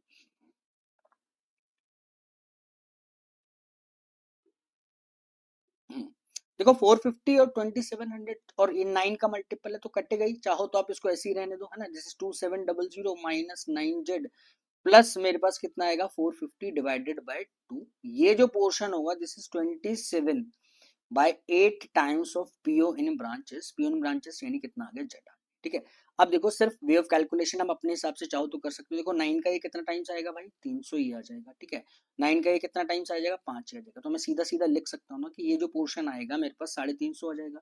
350 माइनस कितना आया मेरे पास? जेड आया, डिवाइडेड बाय 2, तो आप उसको ऐसे ही रहने दो, है ना? और 9 आप इधर से कैंसिल आउट करोगे तो ये 3 टाइम्स आएगा, दिस इज 3 जेड ओवर कितना आ जाएगा? 8 टाइम्स। 2 का कितना टाइम चला जाएगा? 4 टाइम्स। कहानी क्या बनी? 35 350 की मल्टीप्लीकेशन आप 4 से करोगे, है ना?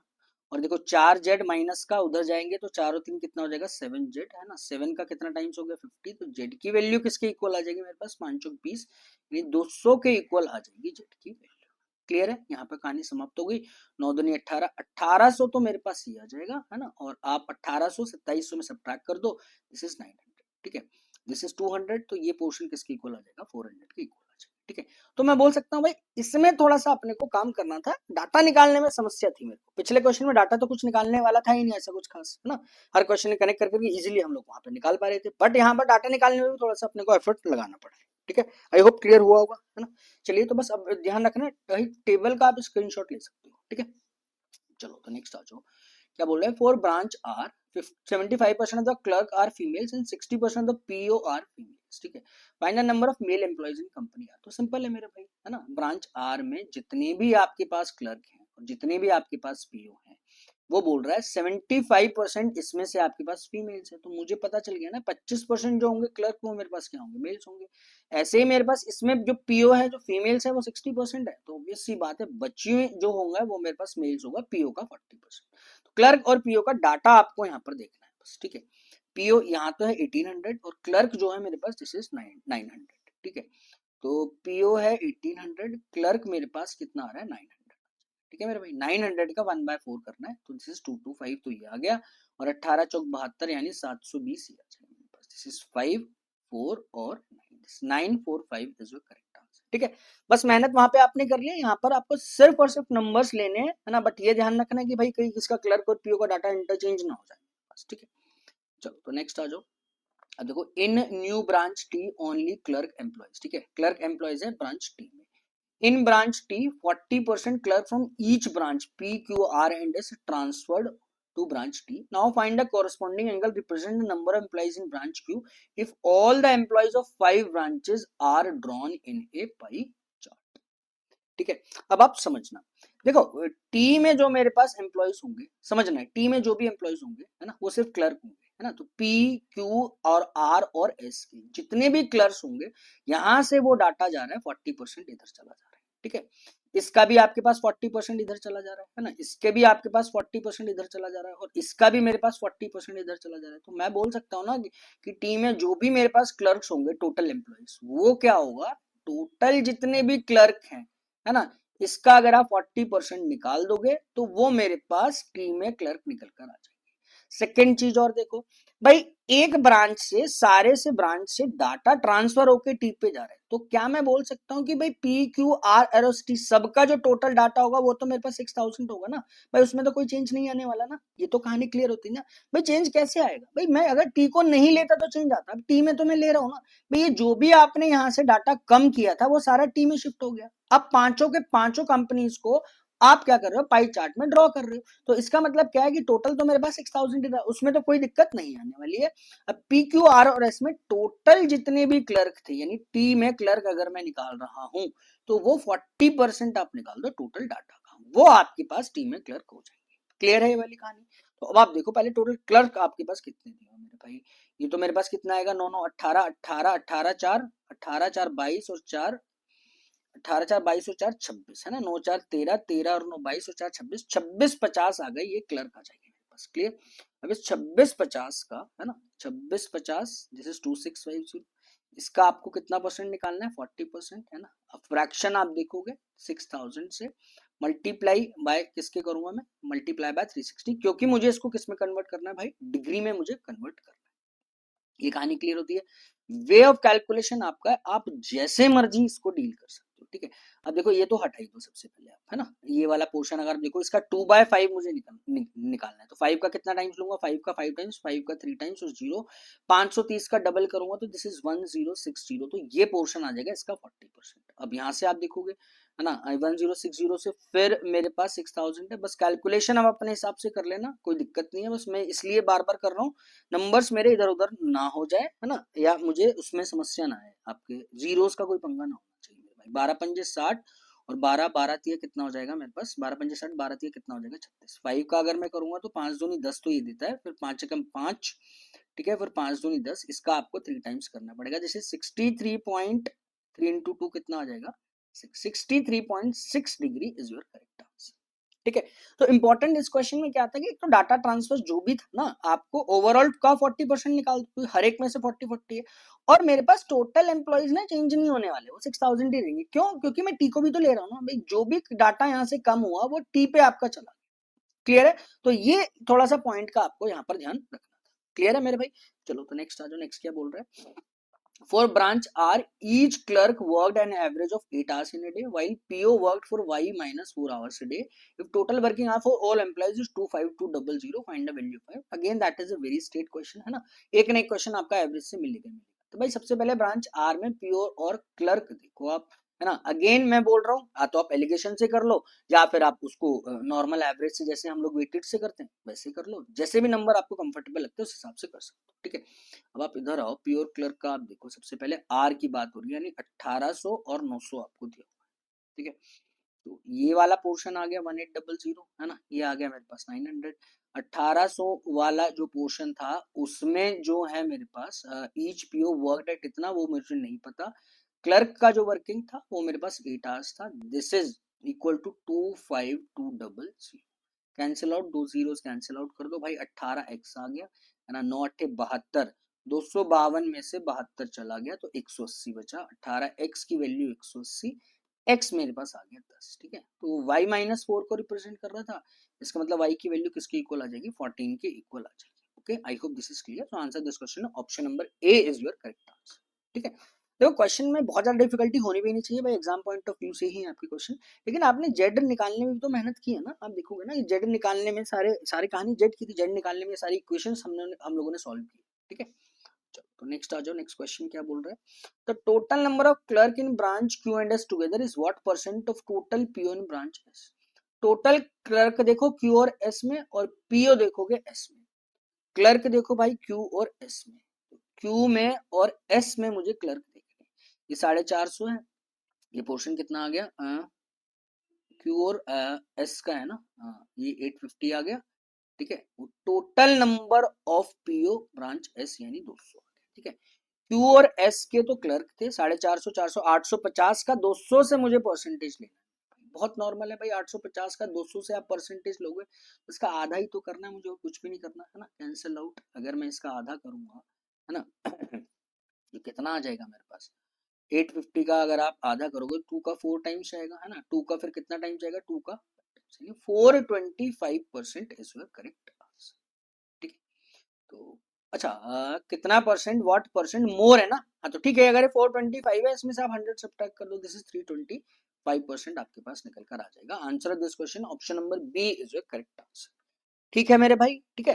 तो थोड़ा सा मतलब सिर्फ कैलकुलेशन पार्ट है, तो उसमें मैं ज्यादा टाइम ना लगा के आपको सीधे सीधे बस नंबर्स दे रहा हूँ, है ना? बाकी जो समझाने वाली बात है वो तो थोड़ा सा पॉज करके मैं आपको बताऊँ। ठीक, नेक्स्ट आ जाओ। Among the combined employees in Q and S, है ना? क्यू एंड एस के combined employees 60% are PO, 40% are in probation period. ठीक है, 60% of PO and 40% of clerk are in probation period, while rest are permanent employees. Find what percent of the permanent employees in both branches are P. अब आप देखो Q और S के total data की बात कर रहे हैं ना, कि तो Q और S में सबसे पहले आप कंबाइंड पीओ निकाल दो, कंबाइंड आप क्लर्क निकाल दो। वो कह रहा है 60% ऑफ पीओ जो होंगे वो प्रोबेशन पीरियड है, तो 15% यानी जो बचे हुए 40% होंगे आपके परमानेंट हो जाएंगे। ऐसी क्लर्क जो है 40% है प्रोबेशन पीरियड में, तो ये बचे हुए कितने परसेंट हो जाएंगे? दिस इज 60% हो जाएंगे। क्लियर? तो बस क्या, नंबर्स अपने को प्योर क्लर्क के इधर उधर ना हो जाए, बस वो अपने को ध्यान देना। ठीक है, आप यहां से देखो पहले पीओ इसके कितने हैं, क्यू और एस में 7 और 2 यानी 950 तो पीओ हो गए, है ना? और 850 मेरे पास क्लर्क हो गए। 950 पीओ, 850 क्लर्क हो जाए। ठीक है, 950 पीओ, ठीक है, और 850 मेरे पास क्या हो जाए? क्लर्क हो जाए। ठीक है, तो इसमें से मुझे निकालना क्या है कि what percent of the permanent employees in both. ठीक है, तो पहले टोटल परमानेंट एम्प्लॉइज निकालो, फिर उसमें से आपको क्या निकालना है? In both the branches are PO. PO आपको उसमें से देखना पड़ेगा भाई। 950 का अगर आप 4 टाइम्स करोगे तो 190, 190 का डबल कितना हो गया भाई? मेरे पास 360 हो जाएगा। ये कहानी क्लियर होती है। अगर आप इधर से देखोगे तो 85 का अगर मैं डबल करता हूँ तो 170, 17 तिया कितना हो गया? 51, 510 हो जाएगा। ठीक है, ये आपके पास क्या निकल कर आए हैं? परमानेंट एम्प्लॉइज निकल कर आए हैं। ठीक है, तो what percent of the permanent employees in both branches are PO. एक मिनट रुक जाओ, किसके रिस्पेक्ट में मांग रहा है? ठीक है, तो मेरे भाई ये टोटल के रिस्पेक्ट में ही तो मांग रहा है ना मेरे पास। रुक जाओ, what percent of the permanent employees in both branches are PO. PO मांग रहा है जो आपके पास परमानेंट होंगे आउट ऑफ टोटल परमानेंट मांग। ठीक है जी, अब समझ में आ गया, आउट ऑफ टोटल परमानेंट मांग। तो मैंने अपने आपके परमानेंट एम्प्लॉयज ये तो निकल गए मेरे पास, है ना, यानी टोटल परमानेंट अगर आप देखोगे तो 5 और 3 8, 8 तो ये है, दिस इज 890, तो ये आ जाएगा। ठीक है, उसमें से पीओ परमानेंट देखने मेरे भाई, तो दिस इज 380 अप्रोक्स आएगा। अगर आप थोड़ा सा भी आप इसमें से देखोगे, है ना, जैसे 380 कर रहा हूँ मैं, है ना, तो अगर इसे 900 भी कर दोगे तो भी कोई दिक्कत नहीं है। 9 चौक 36, मुझे ये तो पता चल गया 40% तो होगा ही होगा, है ना। बचा कितना? 20/900 मेरे पास आ जाएगा अगर मैं 890 वाले पोर्शन को 900 लेता हूँ। अब मुझे पता है भाई 2/9 कितना होता है? 11.11%, है ना, तो इसका डबल करूंगा तो दिस 22.22%। इसका मतलब ये 2/9 के लिए होता है, बट ये मेरे पास 2/90 दिया हुआ है, ओवर 900 है ना, दैट मीन्स 2/90 है। इसका मतलब दिस इज 2.22%। मुझे ये पता चला कि 42.22% से थोड़ा सा ज्यादा होना चाहिए मेरे पास। क्यों? क्योंकि देखो जब मैं 900 पे कैलकुलेट कर रहा हूँ तब ये वैल्यू आ रही है, बट मुझे कैलकुलेट एक्चुअली में किस पे करना था? मुझे 890 पे कैलकुलेट करना था। That means my answer is slightly greater than 42.3, may be it is 43%, है ना, या 44, तो होगा इसी के मैक्सिमम से मैक्सिमम, 44 से ज्यादा होने वाला नहीं है। That means answer of this question option number E is your correct answer. ठीक है मेरे भाई, देखो ये छोटी छोटी कैलकुलेशन, छोटी छोटी सीखने की जरूरत होती है। Again percentage is the most most important part. आपका परसेंटेज रेशो अगर आपका अच्छा है तो अर्थमेटिक में समस्या आनी ही नहीं। बाकी तो आपकी एप्लीकेशन है ना सारी, आपकी टीएसडी करोगे उसमें तो भाई आपको काम करना ही पड़ेगा ना। तो अगर बेसिक आपका परसेंटेज रेशियो से बेहतर है तो चीजें आपके पास कैलकुलेशन में भी हमेशा आपके पास बेहतर होंगी। ठीक है, चलिए तो नेक्स्ट आ जाइए। 2 डीआई हम लोगों ने कर चुका। Again that is okay okay question. ठीक है, ये आपका केसलेट दिया हुआ है ना, वेन डायग्राम का आपका केसलेट दिया। ठीक है मेरे भाई, चलिए तो इस सर्वे was conducted among 400 people in context of their favourite fruit among people. एक मिनट रुक जाओ, जो हिंदी वाले मेरे भाई कंफर्टेबल है 5 सेकंड का पॉज ले रहा हूँ, एक बार आप स्क्रीनशॉट ले लीजिएगा इसका। ठीक है,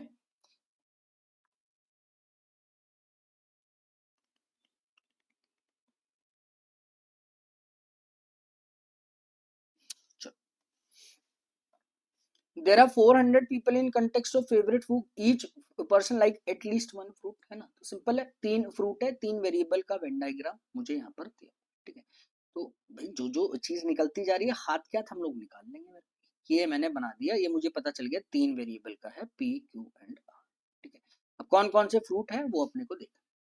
The number of people those like P and Q but not R is Z, which is 50% of the people those like all three fruits. अब ध्यान से देखना है, P and Q but not R, ये आया P है, ये आया Q but not R, ये आया, ये वाला पोर्शन हटा दो। तो अगर ये पोर्शन Z है, ये आधा है किसका? ऑल थ्री का। इसका मतलब जो ऑल थ्री वाले होंगे that they must be 2Z। इसमें तो कोई दिक्कत नहीं है ना, इसके तो आप 2Z कर लीजिए, इसमें तो कोई समस्या नहीं है। ठीक है, the people likes only R is 24 more than thrice the people those like only Q, यानी only Q मुझे नहीं पता, इसका तिगना करके मुझे 24 इसमें ऐड कर देना। चलो ये भी देख लेते हैं। while that people those like only P is Y more than that those like all three fruits। ठीक है, अब एक Y की इंफॉर्मेशन भी दी है, M भी दिया। पहले पढ़ूंगा तो सही ना क्वेश्चन को। M% of the total served people like only Q Y those, इतना। लेकिन M और Y से तो यार सिंपल है ना, मैं आगे तो पढ़ूंगा तो बाद में पढ़ूंगा, मुझे ये पता है कि कुछ ना कुछ Y से और M से दिया हुआ है। Y और M की क्या वैल्यू यहाँ पर निकल सकती है? अगर Y M की वैल्यू एग्जैक्टली निकल के आ रही है तो मैं उसको वेरिएबल Q ही मानूंगा, स्टार्टिंग में एग्जैक्टली पुट करके मैं स्टार्टिंग में ही काम करूंगा ना। भाई इतना तो मुझे पता चलता है ना क्वेश्चन के लिए। अच्छा Y है, अच्छा M है, भाई नीचे क्या दियो पहले देखो। अच्छा नीचे ही दियो y is a cube of a least prime number, तो ये तो समाप्त हो गई ना कहानी। ये तो मेरे पास 8 आ गया, इसकी तो कहानी। भाई लीस्ट प्राइम नंबर 2 होता है, 2 का क्यूब करोगे तो मेरे पास कितना आ गया? 8 आ गया। ये इक्वेशन का मुझे यहाँ पर सॉल्व करनी पड़ेगी। m square minus 208m।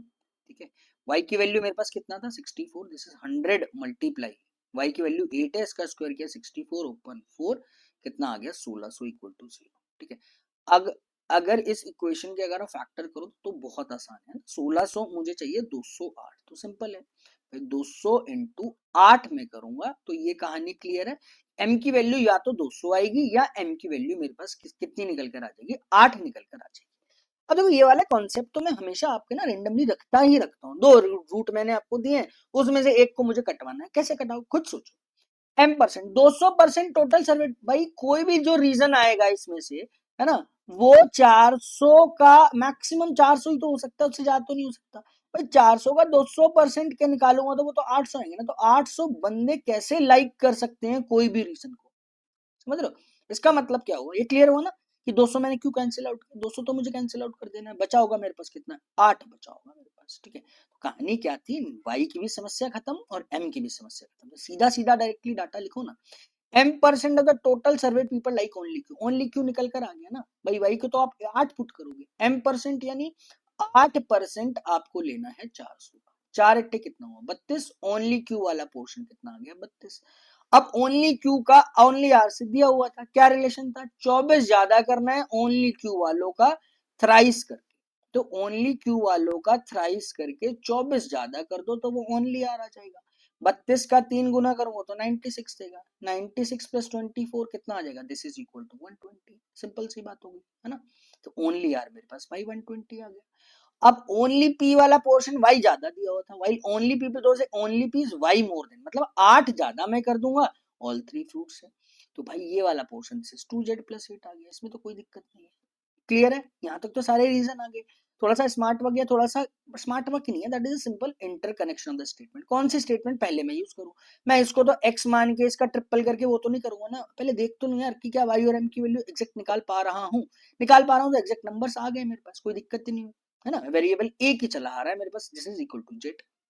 अब आप नेक्स्ट आ जाओ, क्या बोला था, number of people those like both p and q, both P and Q, देखो समझना, ये बोथ पी एंड क्यू ये वाला रीजन है, ये 40% कम होगा those like Q and R. तो समझना 40% कम है तो क्यू एंड आर वाला पोर्शन अगर 60 है तो आई मीन 100 होगा, तो ये पी एंड क्यू वाला जो पोर्शन होगा दैट इज इक्वल टू 60, है ना। तो रेशियो कितना है 3 और 5 का, ये कहानी क्लियर है, इसमें तो को इंटरप्रेट करने में ज्यादा दिक्कत नहीं है। बट पी एंड क्यू तो मुझे दिया हुआ है ना, ओ both this is 3z, 2z और z कितना हो 3z, तो 3 की वैल्यू 3z है तो 5 की वैल्यू तो भाई मेरे पास 5 ही z होगी ना, समझना। 5z कौन सा पोर्शन है, q एंड r वाला, यानी इन दोनों का जो सम है वो 5z है। तो आप खुद देखो ना, अगर ये पोर्शन 2z है, टोटल सम 5z है, तो ये पोर्शन कितना बचा होगा, ये 3z बचा होगा। क्या ये वाली कहानी क्लियर, बिल्कुल क्लियर। नेक्स्ट आ जाओ, एक स्टेटमेंट बची हुई है, एक ही रीजन मेरे पास बचा हुआ है, those like both p and r, जो p और r वाले है यानी ये वाला, है ना, नहीं sorry, both P and R यानी ये वाला रीजन है ना, इनका कंबाइन, ये आपका दुगुना दिया हुआ है, दिस इज ट्वाइस दिया है वो आपका, those like both P and Q, तो बोथ पी एंड क्यू ये वाला है भाई, पी एंड क्यू रीजन कितना है मेरे पास 3z, इसका आप डबल करोगे तो ये कितना पोर्शन आएगा 6z, कहानी यहाँ पर खत्म। भाई ये पूरा पोर्शन 6z है, 2z चला गया तो ये कितना आ जाएगा मेरे पास 4z आ जाएगा, ठीक है। तो मैं आसान तो बिल्कुल नहीं बोलूंगा उसको, कभी टाइम लिमिट में भी करना है ना, ये आपको ध्यान रखना पड़ेगा ना कि टाइम लिमिट भी तो एक मेरा बहुत बड़ा इंपॉर्टेंट फैक्टर है।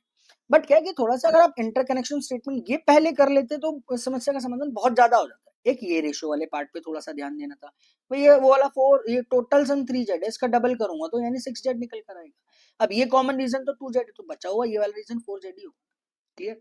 चलो अब मेरे पास निकल जाए, each person like at least one fruit, खत्म हो गई कहानी। यानी ये सारा जो पोर्शन है वो आपका 400 के इक्वल होना चाहिए, ठीक है। बस आपको ऐड करना है 4 5 6 7 8 9 10 और 2 12z तो ये हुआ, है ना।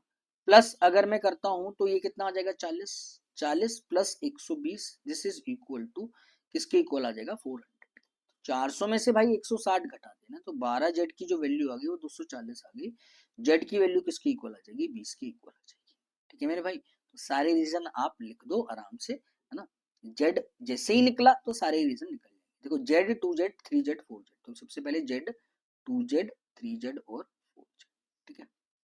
इसको आप लिखो, नंबर्स इधर उधर हो जाएंगे इसलिए सबसे पहले इसको लिख लो, है ना। कहाँ चला गया, हाँ, z ये था, ये 20 आया, 2z यानी ये पोर्शन 40 आया, 3z ये आ रहा था भाई 60 और ये वाला पोर्शन कितना आ गया 80, 40 प्लस 8 ये वाला पोर्शन आ जाएगा 48, खत्म हो गई कहानी। बस क्वेश्चन है इसके, जो जो डायरेक्टली आपको डाटा देता चला जाएगा वो आप लिख लीजिए।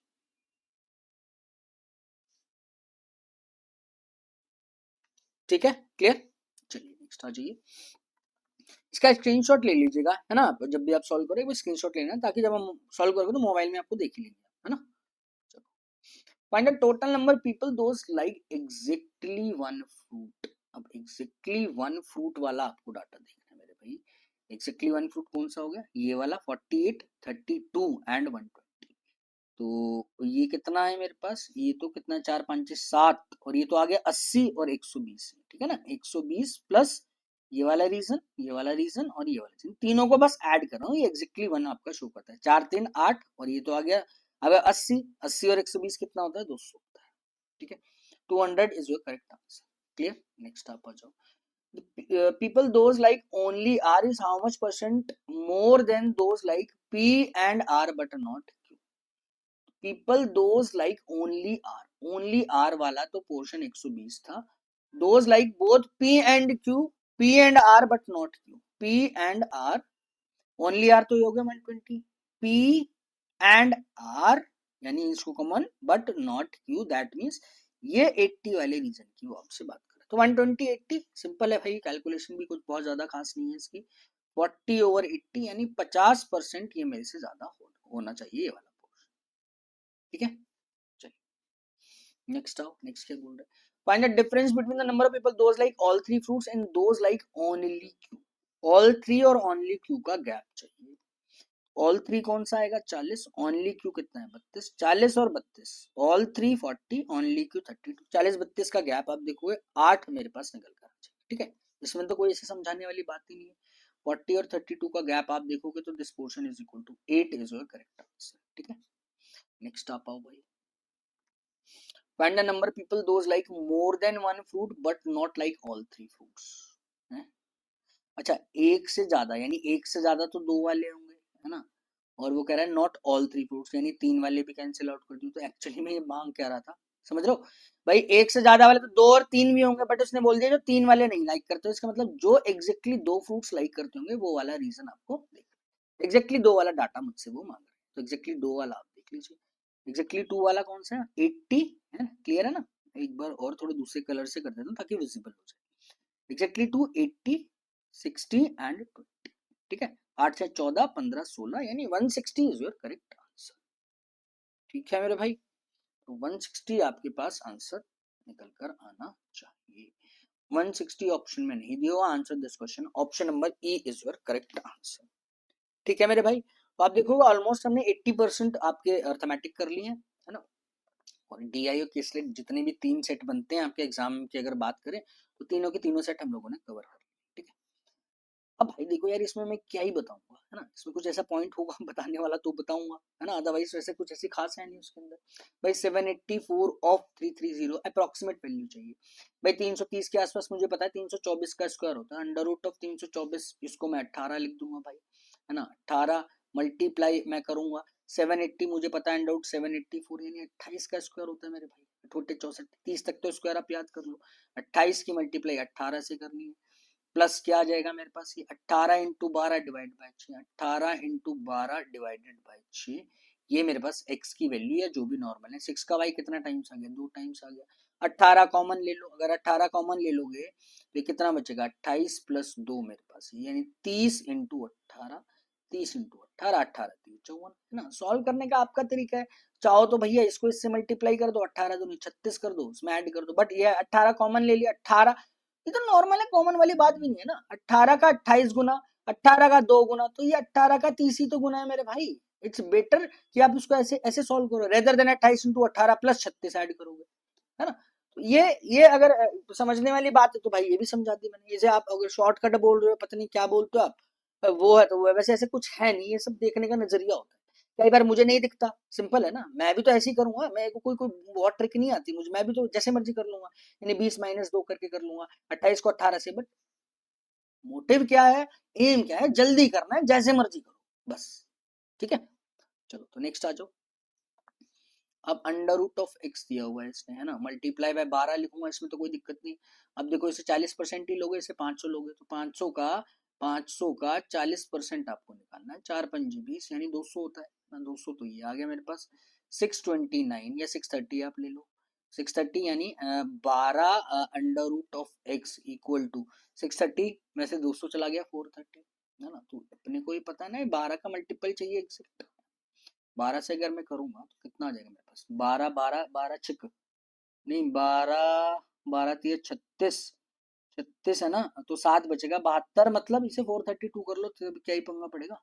तो ये मेरे पास आ जाएगा 72 यानी 12 छिक 72 36 आ जाएगा। अब अंडर रूट 36 है, इसका स्क्वायर करूंगा तो x की वैल्यू चाहिए, x कितना आ जाएगा यानी 36 का स्क्वायर, 36 का स्क्वायर होता है 1296। ठीक है, क्लियर है मेरे भाई। चलो जी तो नेक्स्ट आ जाइए। ठीक है, अगेन इसमें इक्वेशन है क्या मैं बताऊं मेरे भाई, कुछ भी नहीं बताने लगे इसके अंदर। ठीक है, दो इक्वेशन दो वेरिएबल सॉल्व करो सिंपल भाई, z/4 है ना, z/4 plus y/3 this is equal to 6.5। ठीक, तो this is 3z plus 4y, 12 12 है, 12 छिक 72, 72 और का आधा किया भाई, 4 तिया 12, 12 छिक 72, 72 का आधा किया तो 78 आ गया। This is equation number 1। Second आओगे, अब आपकी चॉइस है, जैसे जो मर्जी वेरिएबल एलिमिनेट करो, ऐड करो, सब्ट्रैक्ट करो, बट यहाँ देखोगे 3z 3z है यहाँ पे, 3z प्लस 4y दिया होता है, 3z की वैल्यू अगर आप निकालोगे है ना, 2y equal to 3z minus 15 है ना, तो जैसे मर्जी कर लो, आपकी चॉइस है यार। इसको इधर शिफ्ट करोगे है ना, ये आएगा 3z प्लस 2y, नहीं 3z, एक मिनट रुको यार, ये आएगा 3z minus 2y equal to 15। ठीक है, और वो है मेरे पास 3z plus 4y equal to 78। ठीक है, इसको इसमें से सब्ट्रैक्ट करो, 6y आ जाएगा, 15 चला गया 63, y की वैल्यू निकालोगे, 10 गुना तो 60 जाता है, 3 6 का आधा होता है, this is 10.5 is your correct answer. ठीक है, तो आंसर y की तो निकल गई वैल्यू, और क्या क्या चाहिए, find the value of y, y तो आ गया भाई साहब आपके पास 10.5। जेड चाहिए अपने को, जिस मर्जी क्वेश्चन में पुट कर दो, ये 2y यानी 10 का 2y, ये तो किया 21, मैंने 21 plus 15 equal to 3z, Z की वैल्यू किसकी इक्वल आ जाएगी, 12 की इक्वल आ जाएगी। तो 13 में से 12/5 यानी दिस इज 240%, 2.4, 13 में से 2 गया 10 बचा, 10 में से 4 गया 6 बचेगा, दिस इज 10.6। ओहो 10.5 ये है, 10.6 ये है, तो obviously quantity 1 is greater then quantity 1 is less than quantity 2 is your correct answer, quantity 1 is less than quantity 2। ठीक है मेरे भाई, चलो नेक्स्ट आ जाओ। हाँ, that is a very beautiful question है ना, may be it looks like कि थोड़ा सा डिफिकल्ट मैं बोल सकता हूँ आरबी क्लर्क मेंस के हिसाब से है ना, बट इसमें जो सीखने वाली चीज है वो आप सीखिएगा। ठीक है, देखो sum of the coefficient of Z square and Y square is equal to 8। भाई जेड स्क्वायर वाई स्क्वायर का दो इक्वेशन है ना, इसमें मेरे पास समस्या पी और क्यू की है, तो कोफिशिएंट इन दोनों का क्या है, पी एंड क्यू, इसका मतलब पी प्लस क्यू का अगर आप सम करोगे तो वो किसके इक्वल आ जाएगा, 8 के इक्वल आ जाएगा, दिस इज इक्वेशन नंबर 1। ठीक है, ये मुझे दियो। अब इंपॉर्टेंट क्या है, P is a prime number and Q is not divisible by 2। अब आप समझना, अगर Q मेरे पास डिविजिबल नहीं है 2 से, तो इसका मतलब ये तो मेरे पास ऑड ही होगा, this is for very sure, समझने वाली बात है ना, ऑड ही है, मतलब ऑड ही तो दिया हुआ है। अब आप देखो इन दोनों नंबर्स का सम मेरे पास इवन आ रहा है, या तो दोनों इवन होने चाहिए या फिर दोनों ऑड होने चाहिए, तभी तो आ सकता है मेरे पास इवन नंबर। भाई ये ऑड है तो this is very sure, that is a beautiful part two understand है ना, या revision, P must be an odd number, is it clear? P should be an odd number। अब मुझे प्राइम नंबर चाहिए होगा भाई, तो ये मुझे पता चल गया कि 2 में नहीं लूंगा। ठीक है, प्राइम नंबर क्या हो सकता है मेरे पास भाई, P की वैल्यू या तो 3 होगी, ये मेरे पास कितना होगा 5 होगा, क्योंकि इन दोनों का सम 18 है। अगर आप इसको 5 कर दोगे मेरे भाई, यहाँ पर कितना आ जाएगा 3 आ जाएगा, या तो आप इसे 7 करोगे, ये वाले पोर्शन कितना आ जाएगा 5 आ जाएगा, भाई यही तो मेरे पास पॉसिबिलिटी बनेगी P की, this is for P, this is for Q, but इतना काम करने की जरूरत नहीं है ना। What is the property? The both roots are real. Real roots का मतलब क्या है? The discriminant must be greater than equal to 0।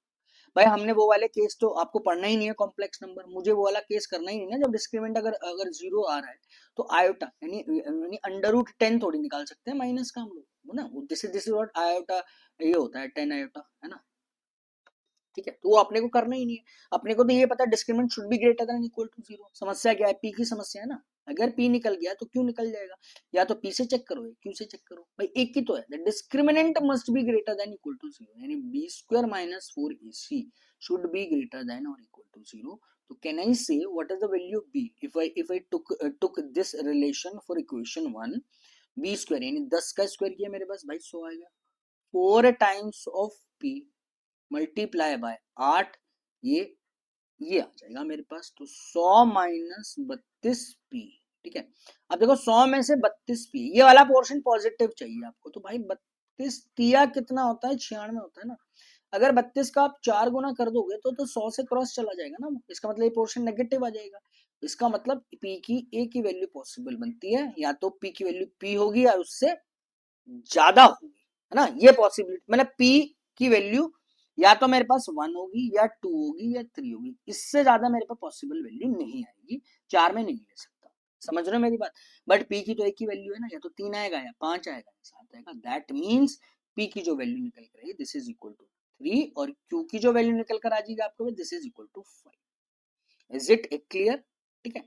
इसलिए मैं बोल रहा हूँ according to RRB PO that is a difficult question, काम ज्यादा करना है, ठीक है। बट एक आधा डिफिकल्ट तो मैं भी थोड़ा सा डालूंगा ना यार अभी, है ना, एक आधा तो चल जाता है। चलो p की वैल्यू 3 है, this is 3z square minus 10z plus 8, ये वाला पोर्शन है क्वेश्चन 1, ठीक है। तो इसमें जो 24 आएगा, 8 के 24, 6 और 4 करोगे, डिवाइड बाय 3 और डिवाइड बाय 3।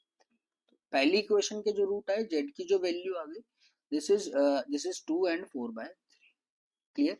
अब आओ जाओ सेकंड पे, सेकंड इक्वेशन क्या थी, this is 5y square plus y minus 2p, p की वैल्यू 6 थी। अब 6 पंजे 30, ये तो क्लियर है ना भाई, 30 है, प्लस का 6y और माइनस का 5y करूंगा, ठीक है। उधर जाके इनके साइन चेंज हो जाएंगे, क्लियर है ना, प्लस का 6y और माइनस का 5y होगा, तब जाके मेरे पास ये प्लस का y यानी 1 देगा। 6 पंजे 30, एक मेरे पास आ जाएगा, उधर जाके इसके शिफ्ट हो जाएंगे आपके साइन, तो दिस इज माइनस 6/5 और दिस इज 5/5, 5 से तो डिवाइड करूंगा ना, एक कोफिशिएंट है, ये आ गया माइनस का 1.2 और ये 1।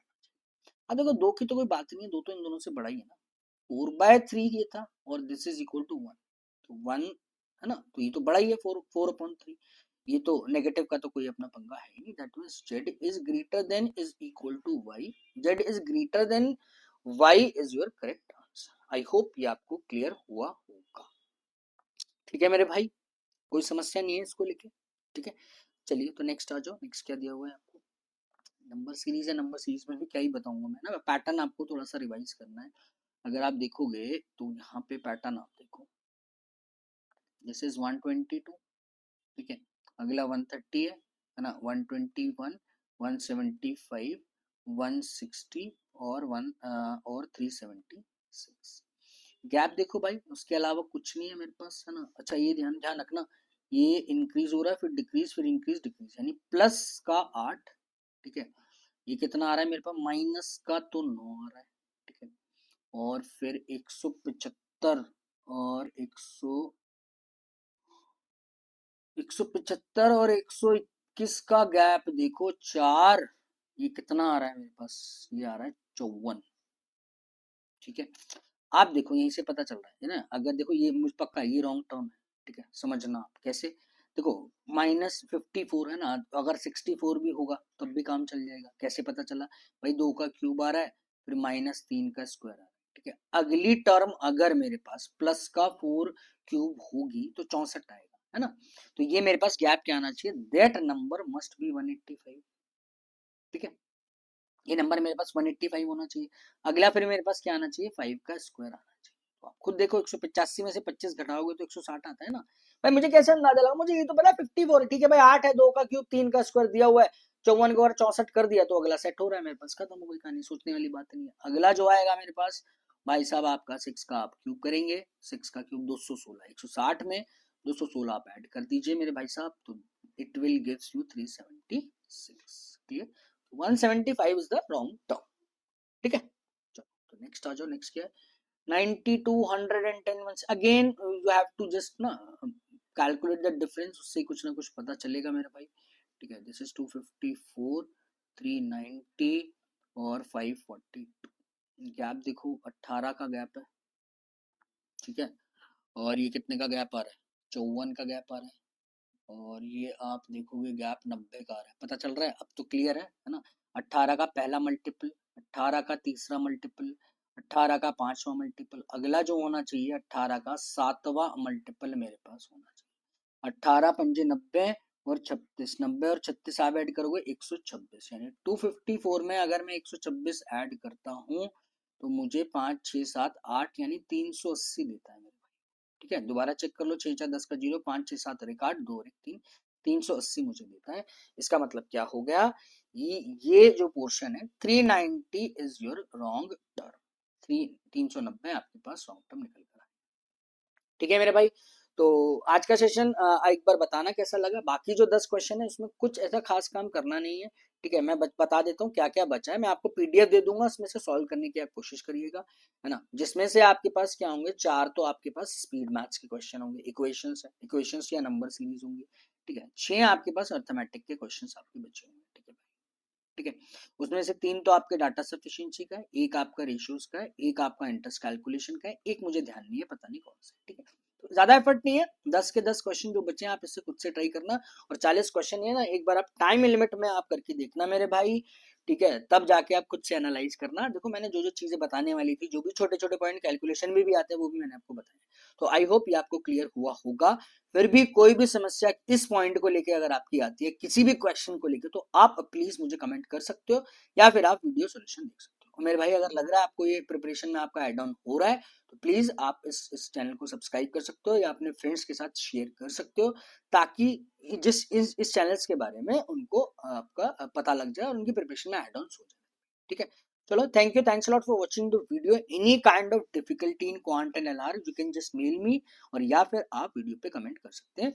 और ये बचे हुए क्वेश्चन पीडीएफ में मैं आपका दे दूंगा, है ना। तो आप वहां से जरूर ट्राई करना, 10 क्वेश्चन डिफिकल्ट नहीं है ना। तो मेरे को जो समझाने वाले क्वेश्चन थे वो सारे मैंने आपको बता दिए, बाकी तो सिर्फ आपको आंसर चेक करना है ना। आप आंसर मुझे बताइएगा या मैं कोशिश करूंगा आंसर की भी आपको एक साथ दे दूंगा, 40 के 40 क्वेश्चन। ठीक है मेरे भाई, चलो, thank you, thanks a lot for watching the video, keep practicing. ठीक है, एनी काइंड ऑफ डिफिकल्टी आप कमेंट करिए। Thank you, thanks a lot.